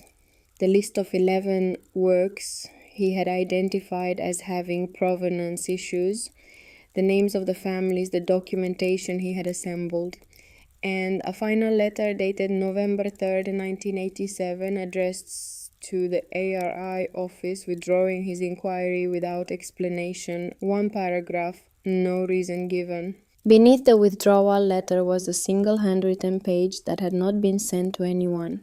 She read it standing in the small room under the work light, the filing cabinet drawer still open. Edmund had written, "I am withdrawing because I have been told that public disclosure of the provenance of these works will be initiated by a relative if I proceed before I have the opportunity to facilitate proper restitution. He will do this not to protect the families, but to destroy the value of the collection before I can act. I believe him capable of exactly this. I am not strong enough to proceed in the face of that threat. I am ashamed of this. I am recording it here so that the record is not lost, even if I am." Claire stood with the page in her gloved hand and read it a second time. Owen Hesse, 26 years old in 1987, already calculating, already watching the estate and its contents with the patience of someone who had decided he would have it eventually. He had not threatened Edmund with exposure to protect anyone. He had threatened Edmund with exposure to freeze him to make the costs of doing the right thing high enough that Edmund would do nothing instead. And it had worked. Edmund had withdrawn, had locked the room, had locked the door, had driven away before dawn on a Tuesday in January, and had never come back. And Owen Hess had spent the next 36 years waiting for Edmund to die so the estate would distribute according to the 1979 will, and he could take possession of everything, the collection, the land, the house, without ever having to acknowledge what he had done or what the collection contained.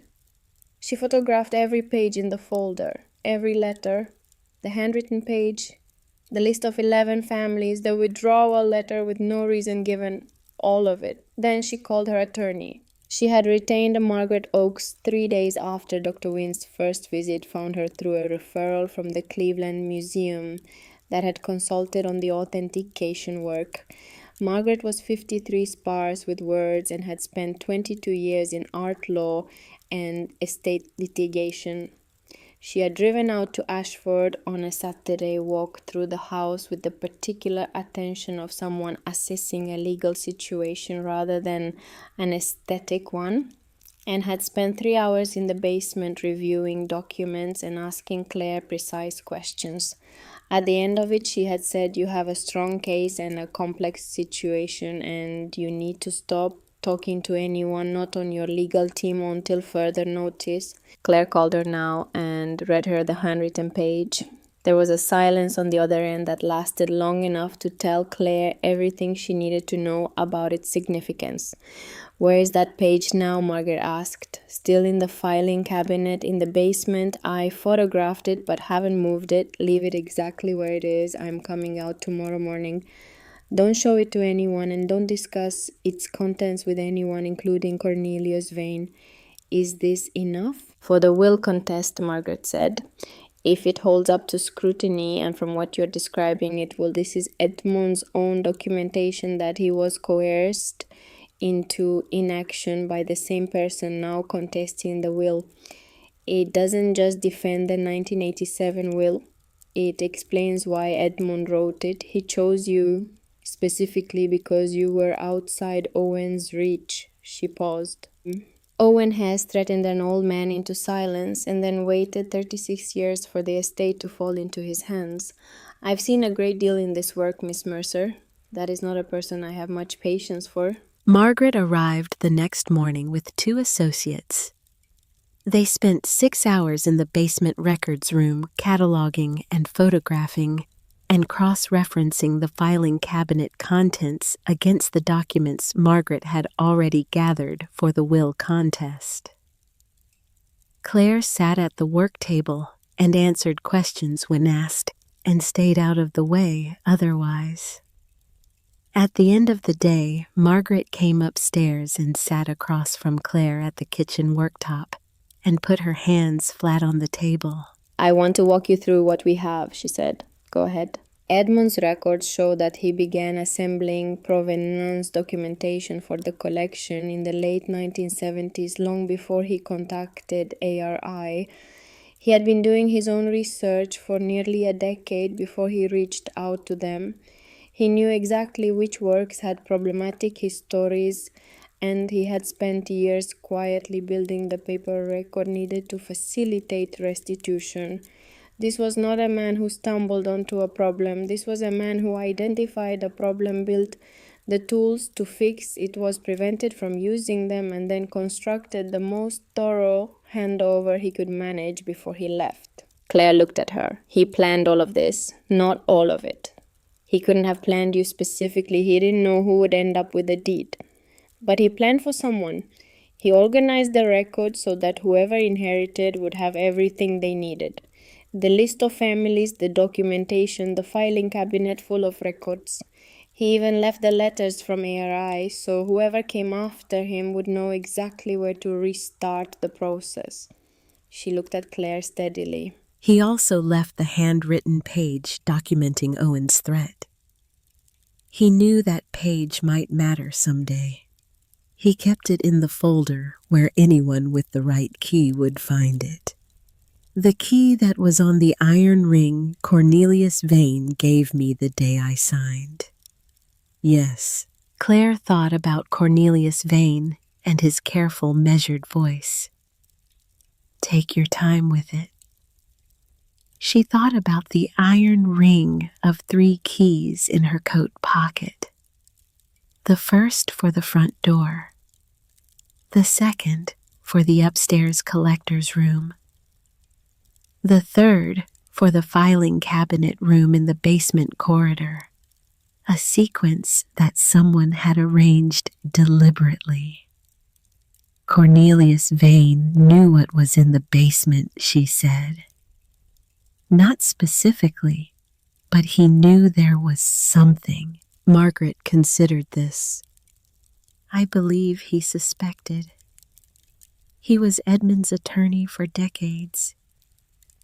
He would not have told you directly he had professional obligations to the estate, but he would have ensured the keys were passed to you intact, and he would have told you to take your time. Claire sat with that for a moment. What happens now? Now I file a response to Owen Hess's motion that includes Edmund's handwritten documentation of the coercion. We request an expedited hearing given the time constraints on your acceptance period. And we ask the court to consider not only the validity of the 1987 will, but the circumstances under which Owen Hess has conducted himself with respect to this estate. She gathered her papers. I want you prepared for the hearing to be difficult. Owen's attorney is competent, and he will argue that the handwritten page is self-serving and unverifiable.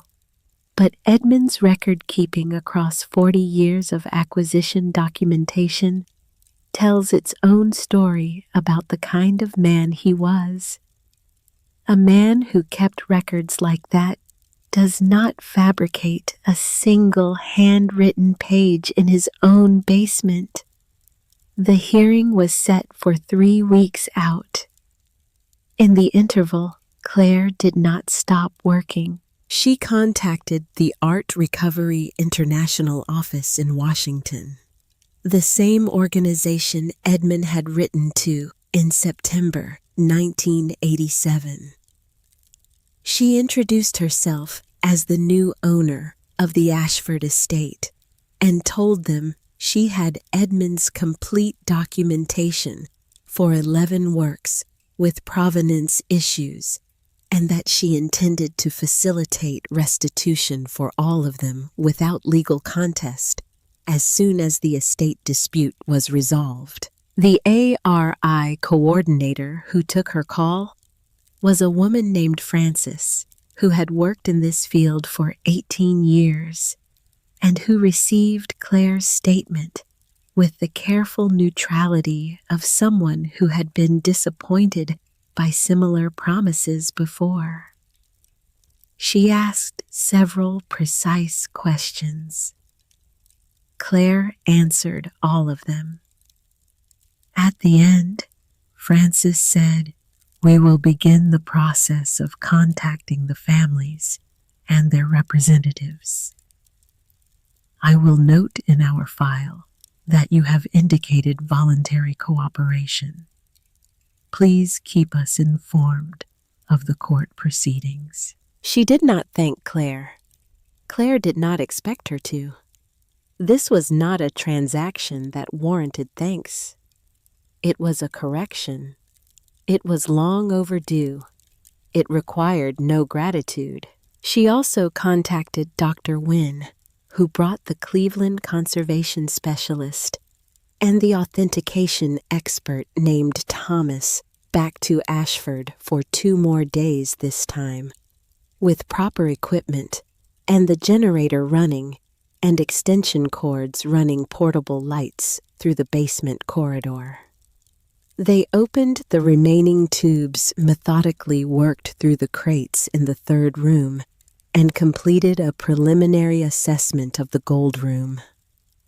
Thomas read attribution hypotheses aloud, and Dr. Wynne cross-referenced against the filing cabinet records, and Claire sat at the work table and listened and wrote down everything.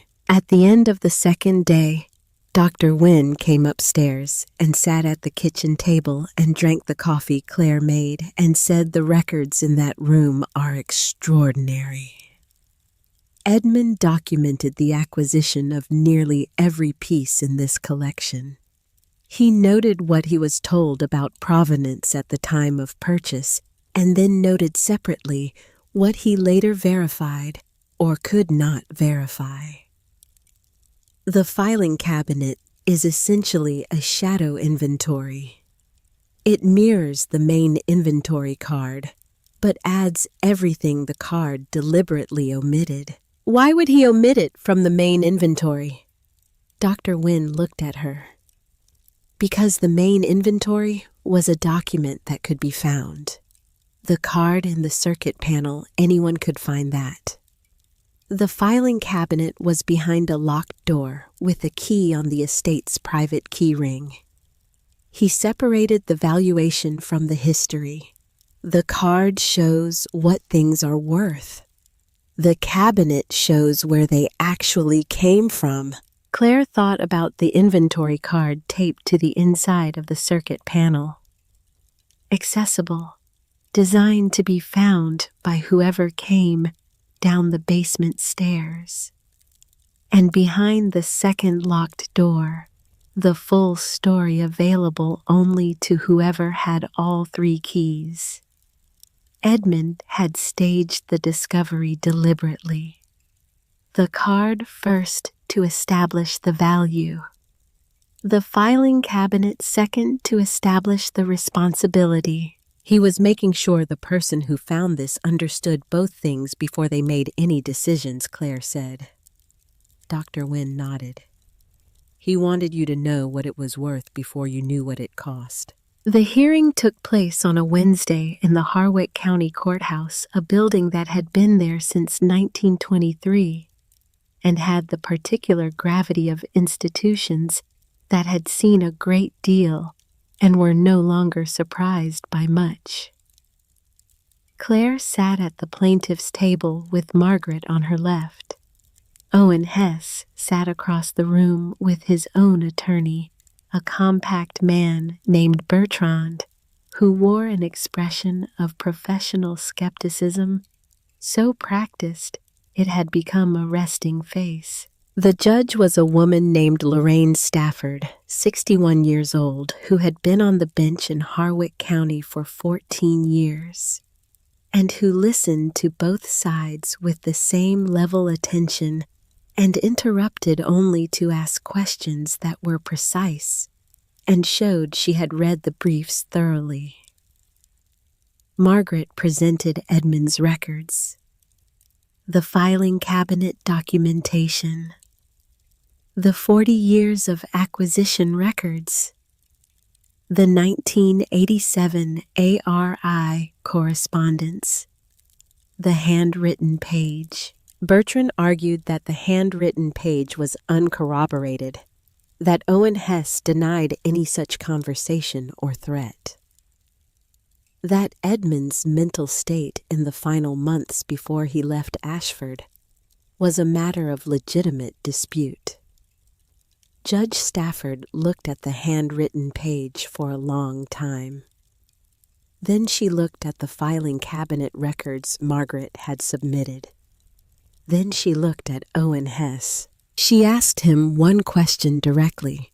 She said, "Mr. Hess, were you aware that your relative Edmund Hess had contacted Art Recovery International in September of 1987? Regarding certain works in his collection, Owen Hess's attorney started to object. Judge Stafford looked at him. He stopped. Owen Hess said, "I was aware that Edmund had some concerns about the collection." "Yes," Judge Stafford said. "And did you at any time communicate to Edmund Hess that you would take actions that would affect the collection if he proceeded with those concerns. A pause that lasted long enough to become its own kind of answer. I may have expressed some views about the advisability of bringing outside attention to a private collection. Judge Stafford looked at him for a moment longer than was comfortable. Then she looked at her notes. The ruling came 4 days later, delivered in a written opinion that was 22 pages long. Claire read it at the kitchen worktop in Ashford while Lily was at school, and the November light came through the cleaned windows in long, pale lines across the marble floor of the entry hall. She could see through the open door. The judge found that the 1987 will was valid, that Edmund Hess had been of sound mind and full testamentary capacity, that the evidence supported a finding that Edmund had specific reasons for choosing a beneficiary outside the existing family structure, and that those reasons were documented in his own hand. The 1979 will was superseded. The estate belonged to Claire. She read the ruling once. Then she put it down on the worktop and sat very still for a moment. Then she picked up her phone and called her mother. Rowena answered on the first ring, which meant she had been waiting.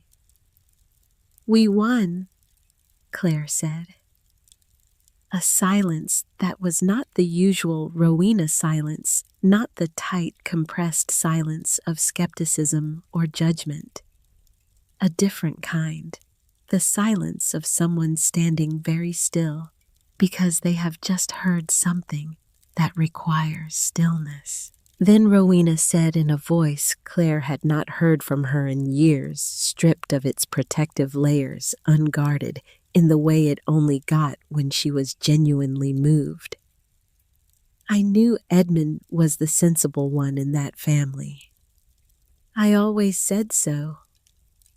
Claire almost laughed. "You never said that. I thought it," Rowena said, "which is nearly the same."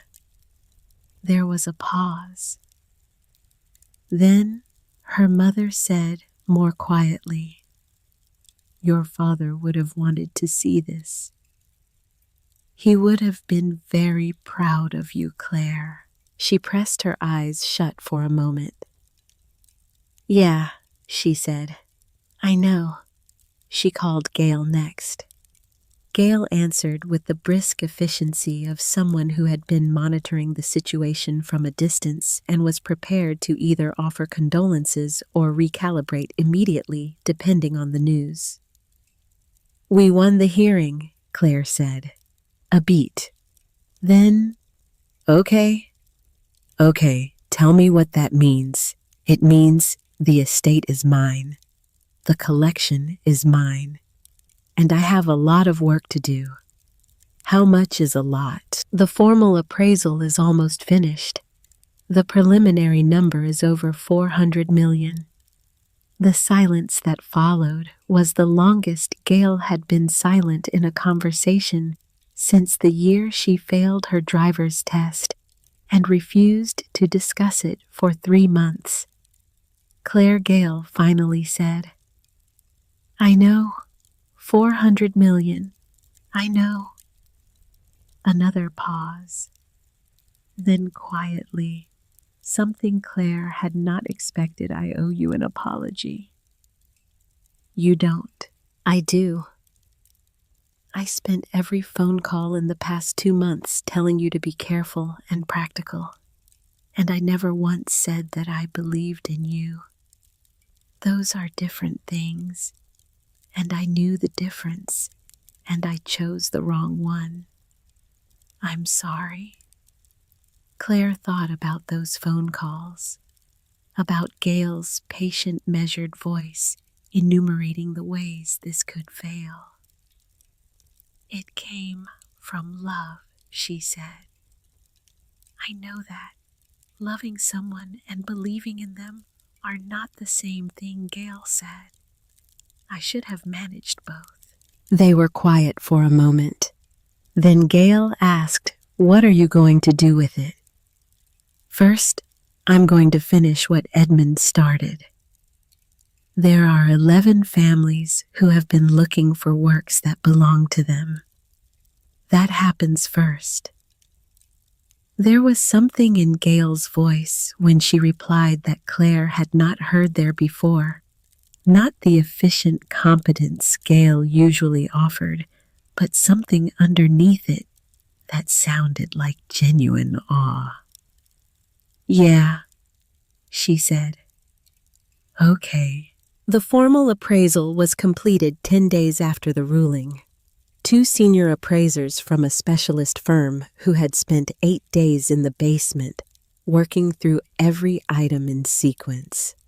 They delivered their findings at the work table in the drawing room, whose windows were clean now, and whose furniture had been uncovered, and whose fireplace had been cleaned and tested and was working for the first time in 36 years of fire burning in it, because November in Ohio required it. The senior appraiser, a gray-haired man named Robert Hale, who had done this work for 30 years and who delivered large numbers with the economy of someone who had learned that the receiving took time and could not be hurried, placed 3 folders on the table.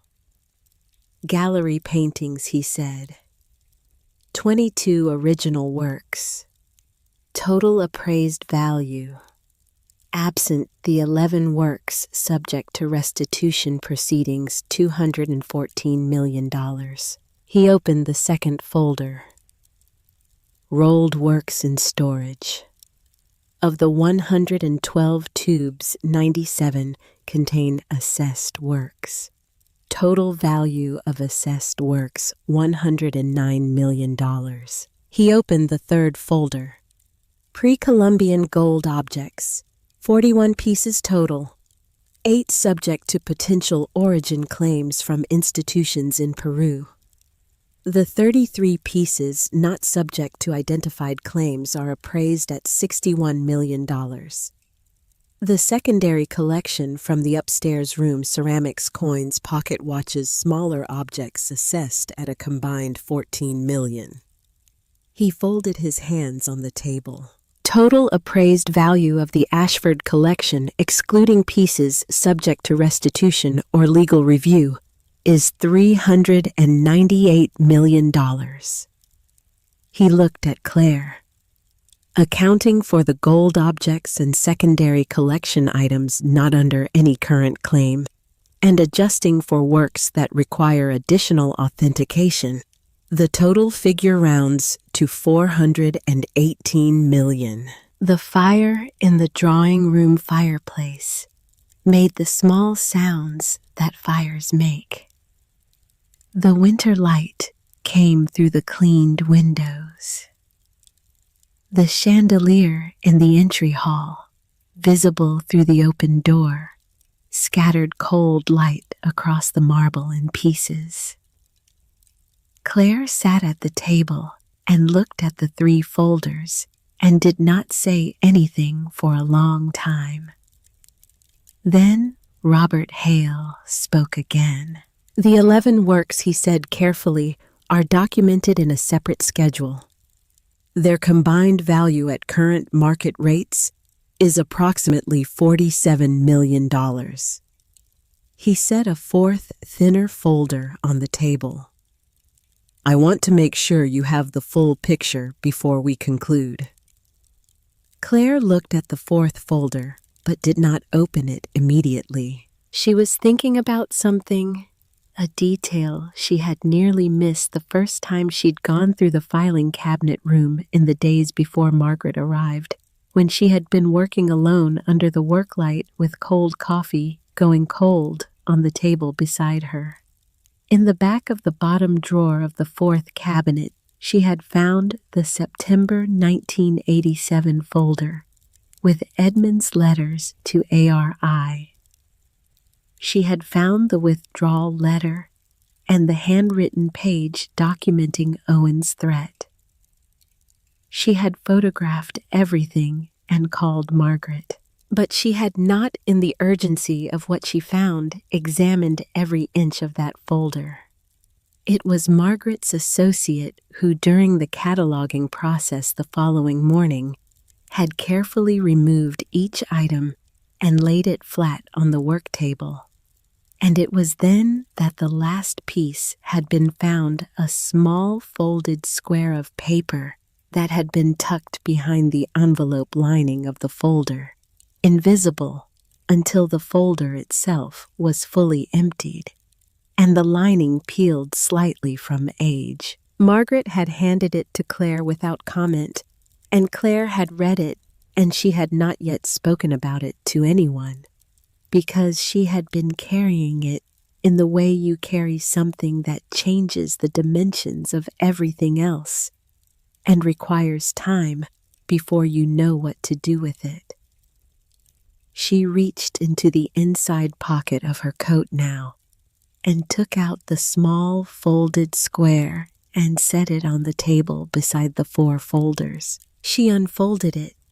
The paper was thin, the handwriting Edmund smaller than his journal entries, more compressed, the writing of someone who was working in a limited space and knew it. The ink had faded to a pale brown, but every word was legible. She read it aloud for Robert Hale, because he was still sitting across from her, and she had not asked him to leave. And she found in this moment that she did not want to be alone with it. "I have left 2 things in this folder," she read. "The list of 11 families and the letter withdrawing my contact with ARI. If you are reading this, you have found both. The 11 works on that list are worth approximately $47 million at current valuations. The remainder of what is in this house is worth considerably more.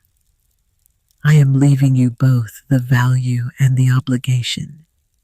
The $47 million you could keep. There are legal arguments that would support you in doing so. The families would likely never see these works returned. I know this because I told myself the same thing for 20 years. I am not telling you what to choose. I am telling you that I could not choose and that I left this for someone who might be able to. What you do with it will tell you who you are. It told me who I was. I am not proud of what it told me. I hope it tells you something better." She folded the paper along its original creases and set it on the table. The fire made its small sounds. The light moved through the windows. Robert Hale looked at the folded paper for a long moment and then looked at Claire. "He wasn't just choosing an heir," Hale said quietly. "He was asking a question he couldn't answer himself." "Yes," Claire said. She had known the answer from the moment she read it the first time. She had known it before, that sitting on the cold front steps with Dr. Wynn's voice on the phone, telling her about 300,000,011 families and the choice that was hers to make. She had known it in the way you know certain things before you know them, in the way the knowledge precedes the language for it, by long enough that when the words finally come, they feel less like a decision and more like a recognition. She looked at Robert Hale. "The 11 works go back to the family," she said. "That's not a decision I need time on. It was made before I walked into this room." He nodded once. He did not look surprised. He looked, if anything, like a man who had spent 30 years delivering large numbers and had rarely seen them received this way and found it worth noting. "I'll document that in the appraisal report," he said. "It will be relevant to how the collection is discussed publicly." "I'm not doing it for how it's discussed. I understand that." He held her gaze for a moment, and then simply and without ceremony, "Good." The first restitution was completed 6 weeks later. Claire stood in a conference room at a law office in Columbus with Francis from ARI and 2 members of the Alderman family, a woman named Dorothea, 78 years old, and her son, a man in his 50s named Paul, who had driven from Pittsburgh and who sat very straight in his chair and said almost nothing for the first hour. The painting being returned was a small oil panel, Dutch early 17th century, a domestic interior scene depicting a woman reading a letter by a window. It had hung in the Alderman family's home in Amsterdam until 1942.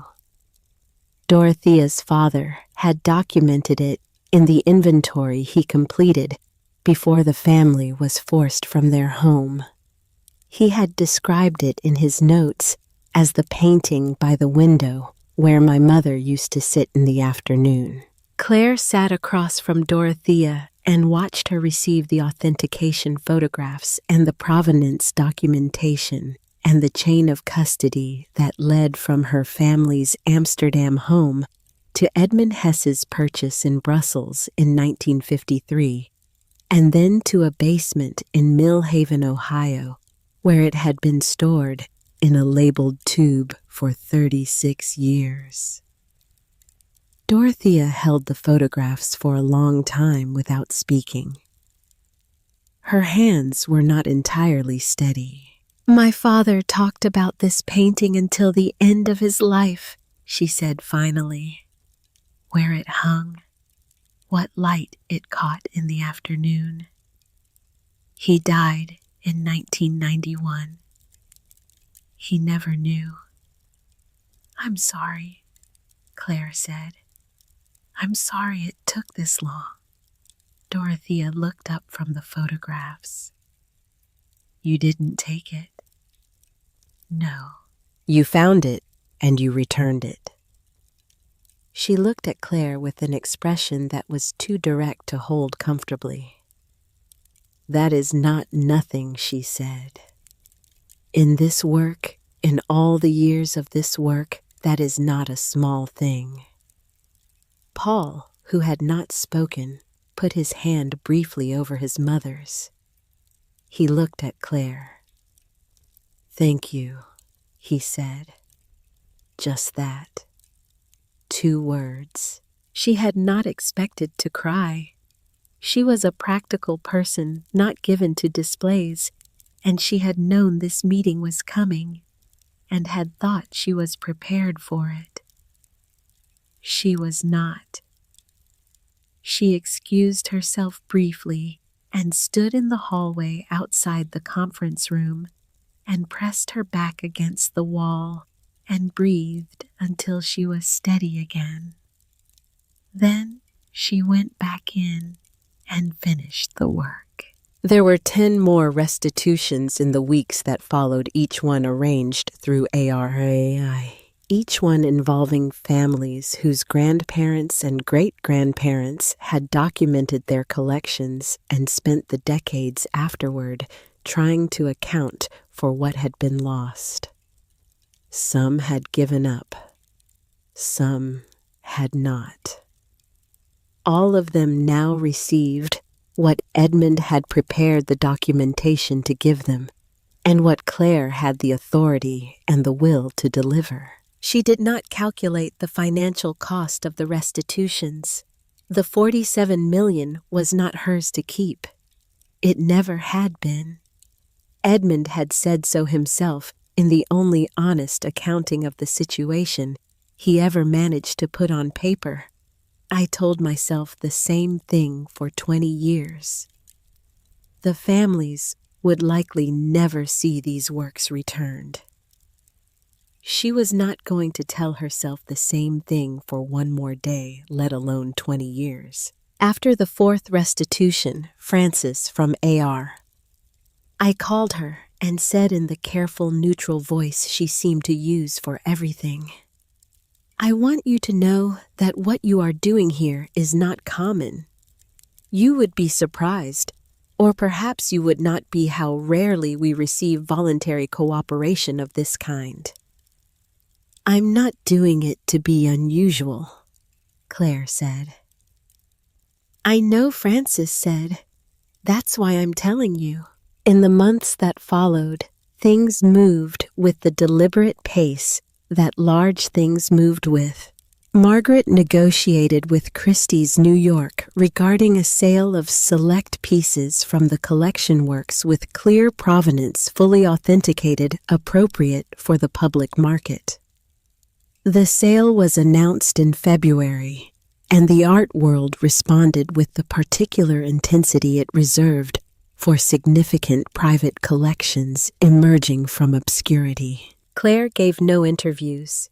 She read the coverage enough to confirm that the story was being reported as it was a significant private collection, voluntary restitution, a careful legal process.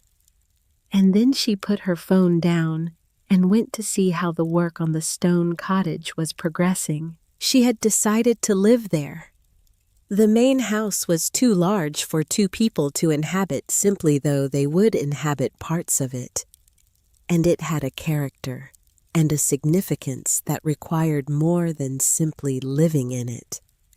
The stone cottage at the far end of the property was 3 bedrooms and a working fireplace, and a small kitchen, and a garden of its own.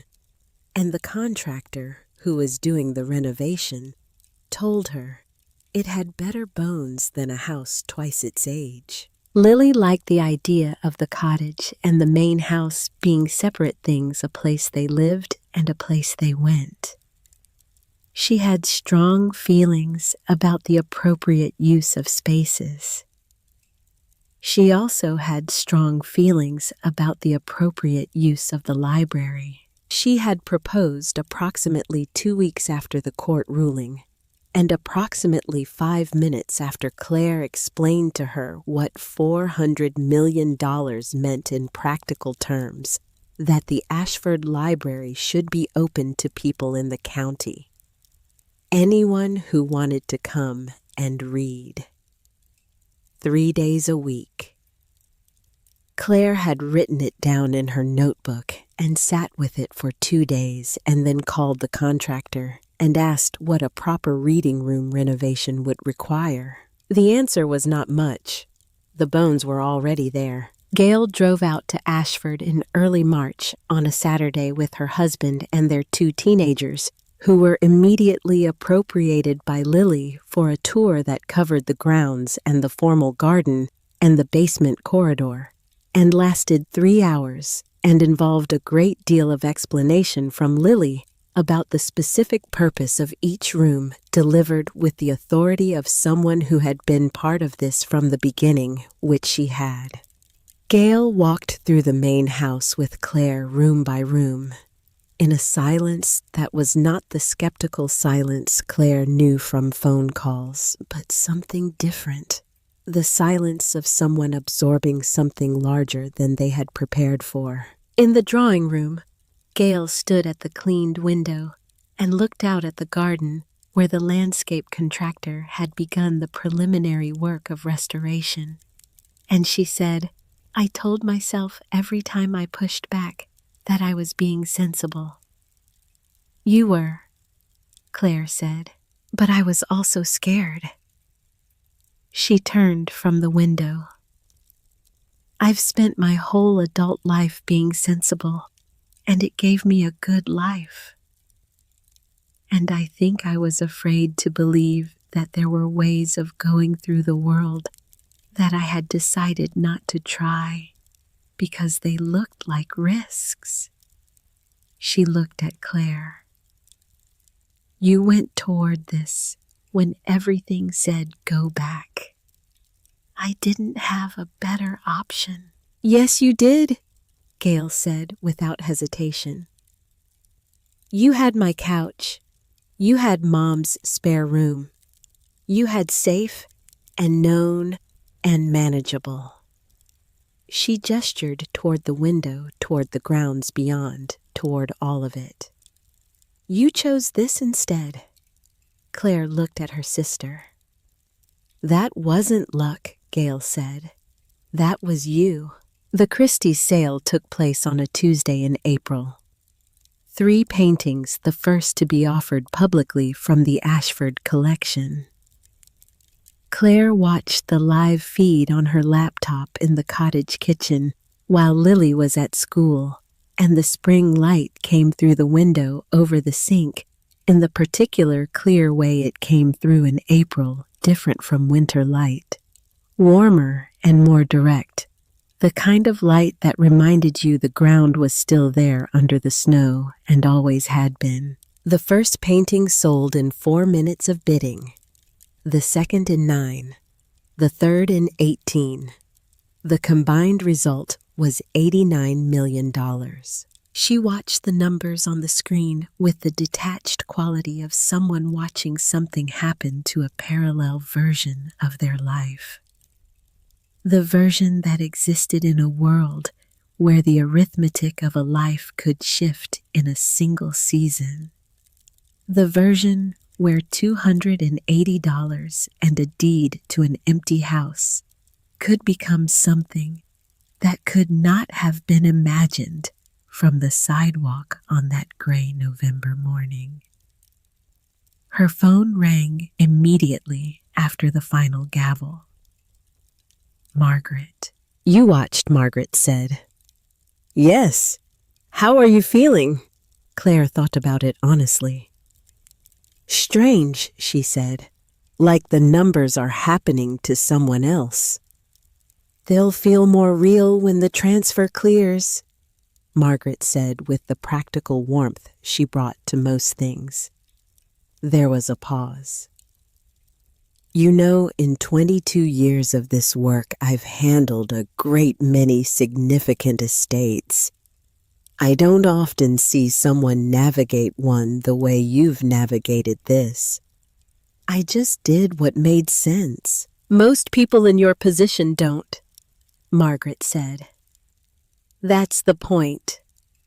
She called her mother that evening. Rowena answered on the second ring. I watched the auction, Rowena said before Claire could speak. How did you find the live feed? Your sister sent me the link. Her voice carried the particular texture it had been carrying since the court ruling, less guarded than usual. Something underneath the familiar composure that was warmer and less defended. Claire, those paintings. I know. Edmund always was the one who understood things properly, Rowena said. I used to hear your father talk about him years ago. He said Edmund moved through the world like a man who was keeping a very long promise to himself. She paused. I think I understand what he meant now. Then she said, come for Easter. Both of you. I'll make the thing you like, the potato thing. Claire almost laughed. Yeah, we'll come. She sat in the cottage kitchen after the call and looked at the spring light on the walls and let herself feel for a moment the full weight of everything that had happened in the 5 months since a forwarded letter had arrived at her mother's house in Mill Haven, Ohio. 5 months, the length of a season, the length of a bad stretch that had turned into something else entirely, not because circumstances had shifted randomly, but because she had driven toward the thing instead of away from it, because she had signed the deed. Because she had bought the flashlights and the crowbar and the camera. Because she had gone down the stairs. The library opening was on a Saturday in May. Claire had planned it small by design. Local families, people from the County Historical Society, a few of Lily's school friends from the Millhaven Elementary, where she had been attending since January, and where she had made herself entirely at home with the efficient practicality she brought to most environments. Cornelius Vane came with a bottle of wine and stood in the entry hall, looking at the chandelier with the expression of a man who had imagined something from the outside of a closed door for a long time and was now seeing it properly lit. Dr. Wynne drove down from Cleveland. Frances from ARI attended, which Claire had not expected and was glad of. The contractor who had done the renovation came with his wife. Mrs. Adela Sutton came driven by her granddaughter and stood in the library for a long time, looking at the shelves and the cleaned windows and the afternoon light moving across the floor, and said nothing for several minutes, and then said he would have liked this. He would have liked this very much. And then Lily spoke. She had written the speech herself and had declined Claire's offer to review it in advance on the grounds that she knew what she wanted to say and didn't need editing. She stood at the front of the library with her hands at her sides, the rabbit on the table behind her, because she had decided the rabbit should be present but not held, because today was a formal occasion, and she spoke without notes and without hurry. She said that her great-great-uncle Edmund had spent his whole life collecting things he believed deserved to be kept. She said that the best things anyone could collect were things that carried knowledge and history across time, and that the only right thing to do with things like that was to share them. She said the library was open to anyone in the county because knowledge kept in a sealed room wasn't doing its job. She said she hoped people would come and read and look at the art on the walls and understand that the house had been built to last and was still lasting and intended to keep lasting. She said thank you and sat down. The room was quiet for a moment, that particular quiet that comes before something, not the quiet that comes after. Then someone began to clap, and everyone else followed, and the sound filled the library and moved out through the open door into the entry hall and up the curved staircase and into the upper rooms, and it was the first time in 36 years that the house had been full of that sound, and the sound fit the space exactly the way sounds fit spaces they were built for. Claire stood at the back of the room and watched her daughter receive it with the same equanimity she brought to everything that mattered. Not performing calm, actually calm, actually present, actually 8 years old in the way that 8-year-olds were supposed to be when things were going as they should. She thought about a sidewalk on a gray November morning and a girl sitting on a box with a rabbit under her arm who hadn't cried once all morning. She thought about rubber boots on stone stairs and the word serious applied to work in a basement. She thought about one hand on the wall going down and practical questions asked plainly and waited for.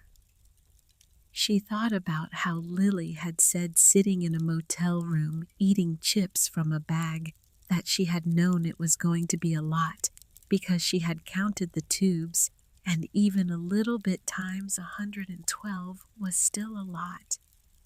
That was Lily's mathematics of hope, not wishful, not inflated, just honest arithmetic applied to available information. She thought about Edmund Hess, who had sat on these same front steps in the autumn of 1987 with a folder of papers on his lap and told Adela Sutton he was afraid of the wrong thing. Who had written in his journal that the real reason was fear. Who had nevertheless arranged everything carefully enough, the journals, the filing cabinets, the keys on the iron ring in sequence, the inventory card in the circuit panel, and the shadow inventory behind the locked door, that the right person would eventually find the right doors and have everything they needed. He had not known who that person would be. He had been afraid he had chosen poorly. He had left the small folded note asking the question he couldn't answer, and he had died without knowing whether anyone had found it or what they had done with it.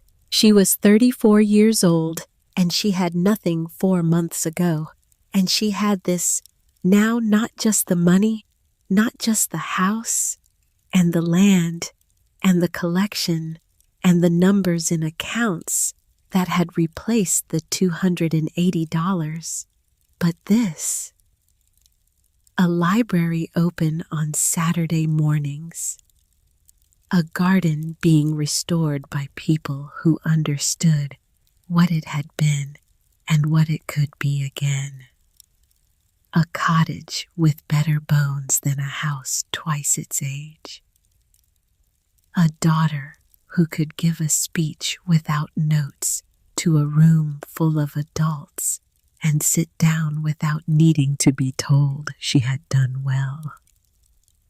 11 families who had received something back that they had stopped expecting to receive. This. After the guests had gone and Lily had fallen asleep in the cottage and the main house was quiet again, in the way it was quiet now. Not the held breath quiet of sealed rooms, but the ordinary quiet of a place at rest. The quiet of somewhere that had people in it and expected more. Claire walked through the entry hall and stood at the bottom of the curved staircase in the warm light of the cleaned chandelier. The iron ring of keys was in her coat pocket. It had been there since the day Cornelius Vane pressed it into her hand in the office above the dry goods store on Birchwood Street. She had carried it every day since. Through the motel room and the hardware store and the stone stairs and the basement corridor and the filing cabinet room and the courthouse and the Christie's live feed and every room in between. Through the restitutions and the appraisal and the library renovation and the cottage repairs and the March day, Gail stood at the drawing room window and said, "That was you." She took it out and held it. 3 old keys on an old iron ring, dark with age, rough textured in the way of things that have been handled often by hands that knew what they were doing. The weight of them was familiar in her palm.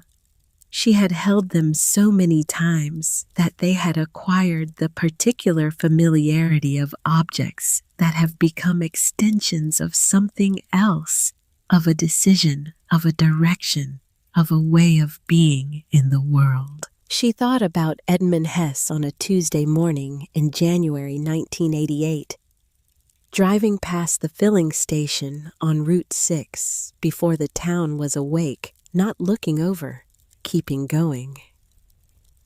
She thought about what it had cost him to leave this, what it must have felt like to drive away from 40 years of carefully built life and know that the thing he hadn't done, the one thing he had prepared for and been prevented from doing, would sit there in the dark until someone else came. She thought about the small folded note.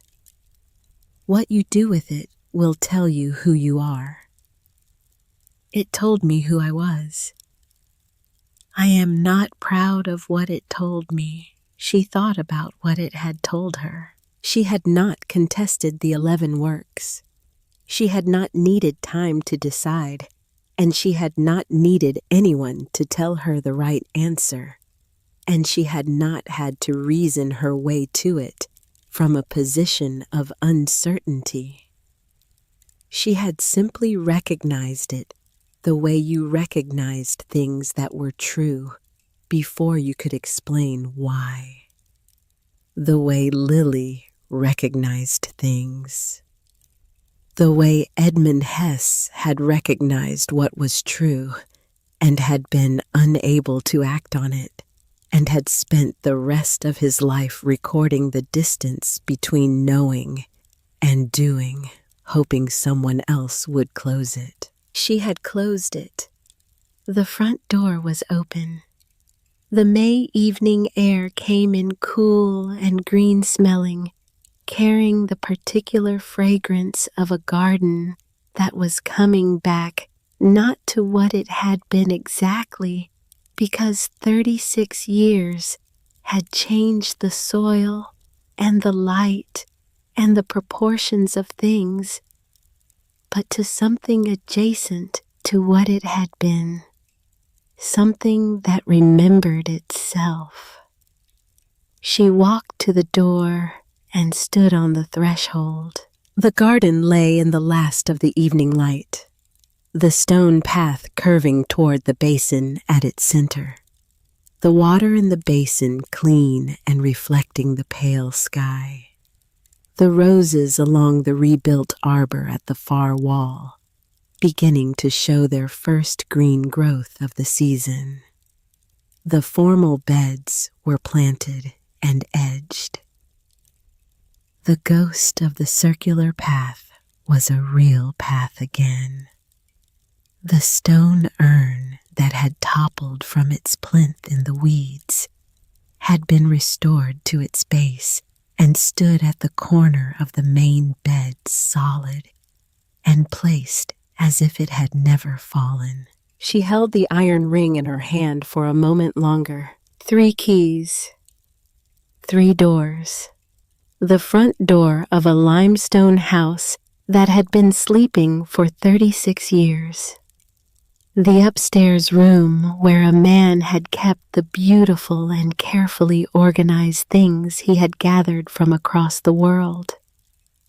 The basement room where he had kept the records, the shadow inventory, the letters, the handwritten page, the folded note, the honest accounting of what he had done and what he had not done and what he hoped someone else might. She set the iron ring on the entry hall table beside the brass bowl she had placed there when she first cleaned the room in November, the bowl that caught the light from the chandelier in small, scattered pieces across the marble floor.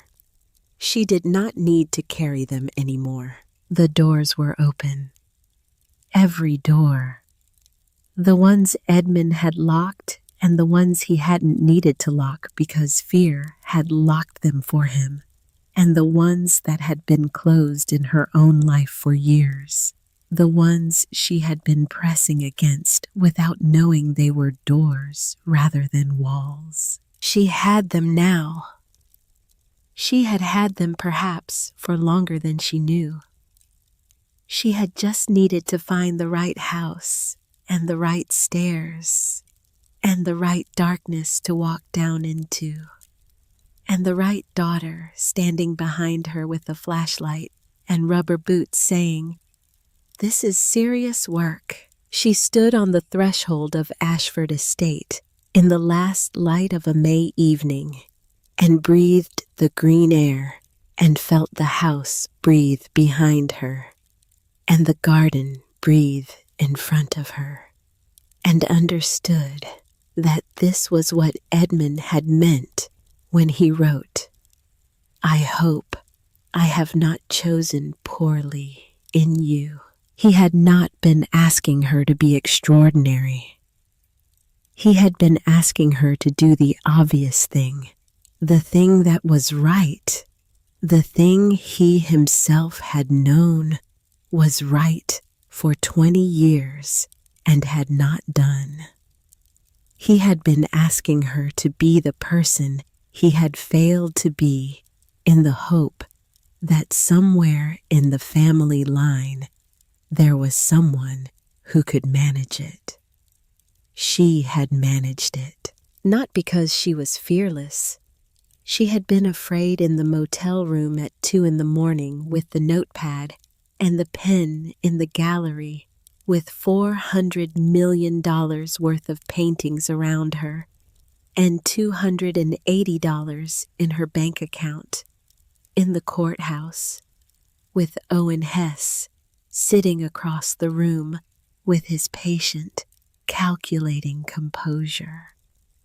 She had been afraid, and she had kept moving anyway, because stillness was the thing that let the weight of it settle fully onto your chest.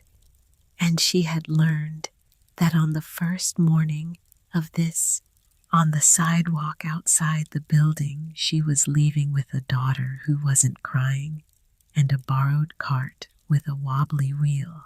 Keep moving, not forward necessarily, just moving. She had moved toward this, all of it, and it had led here. The chandelier behind her threw warm light through the open doorway onto the stone steps, and the garden held the last of the evening in its restored beds, and its clean basin, and its new roses.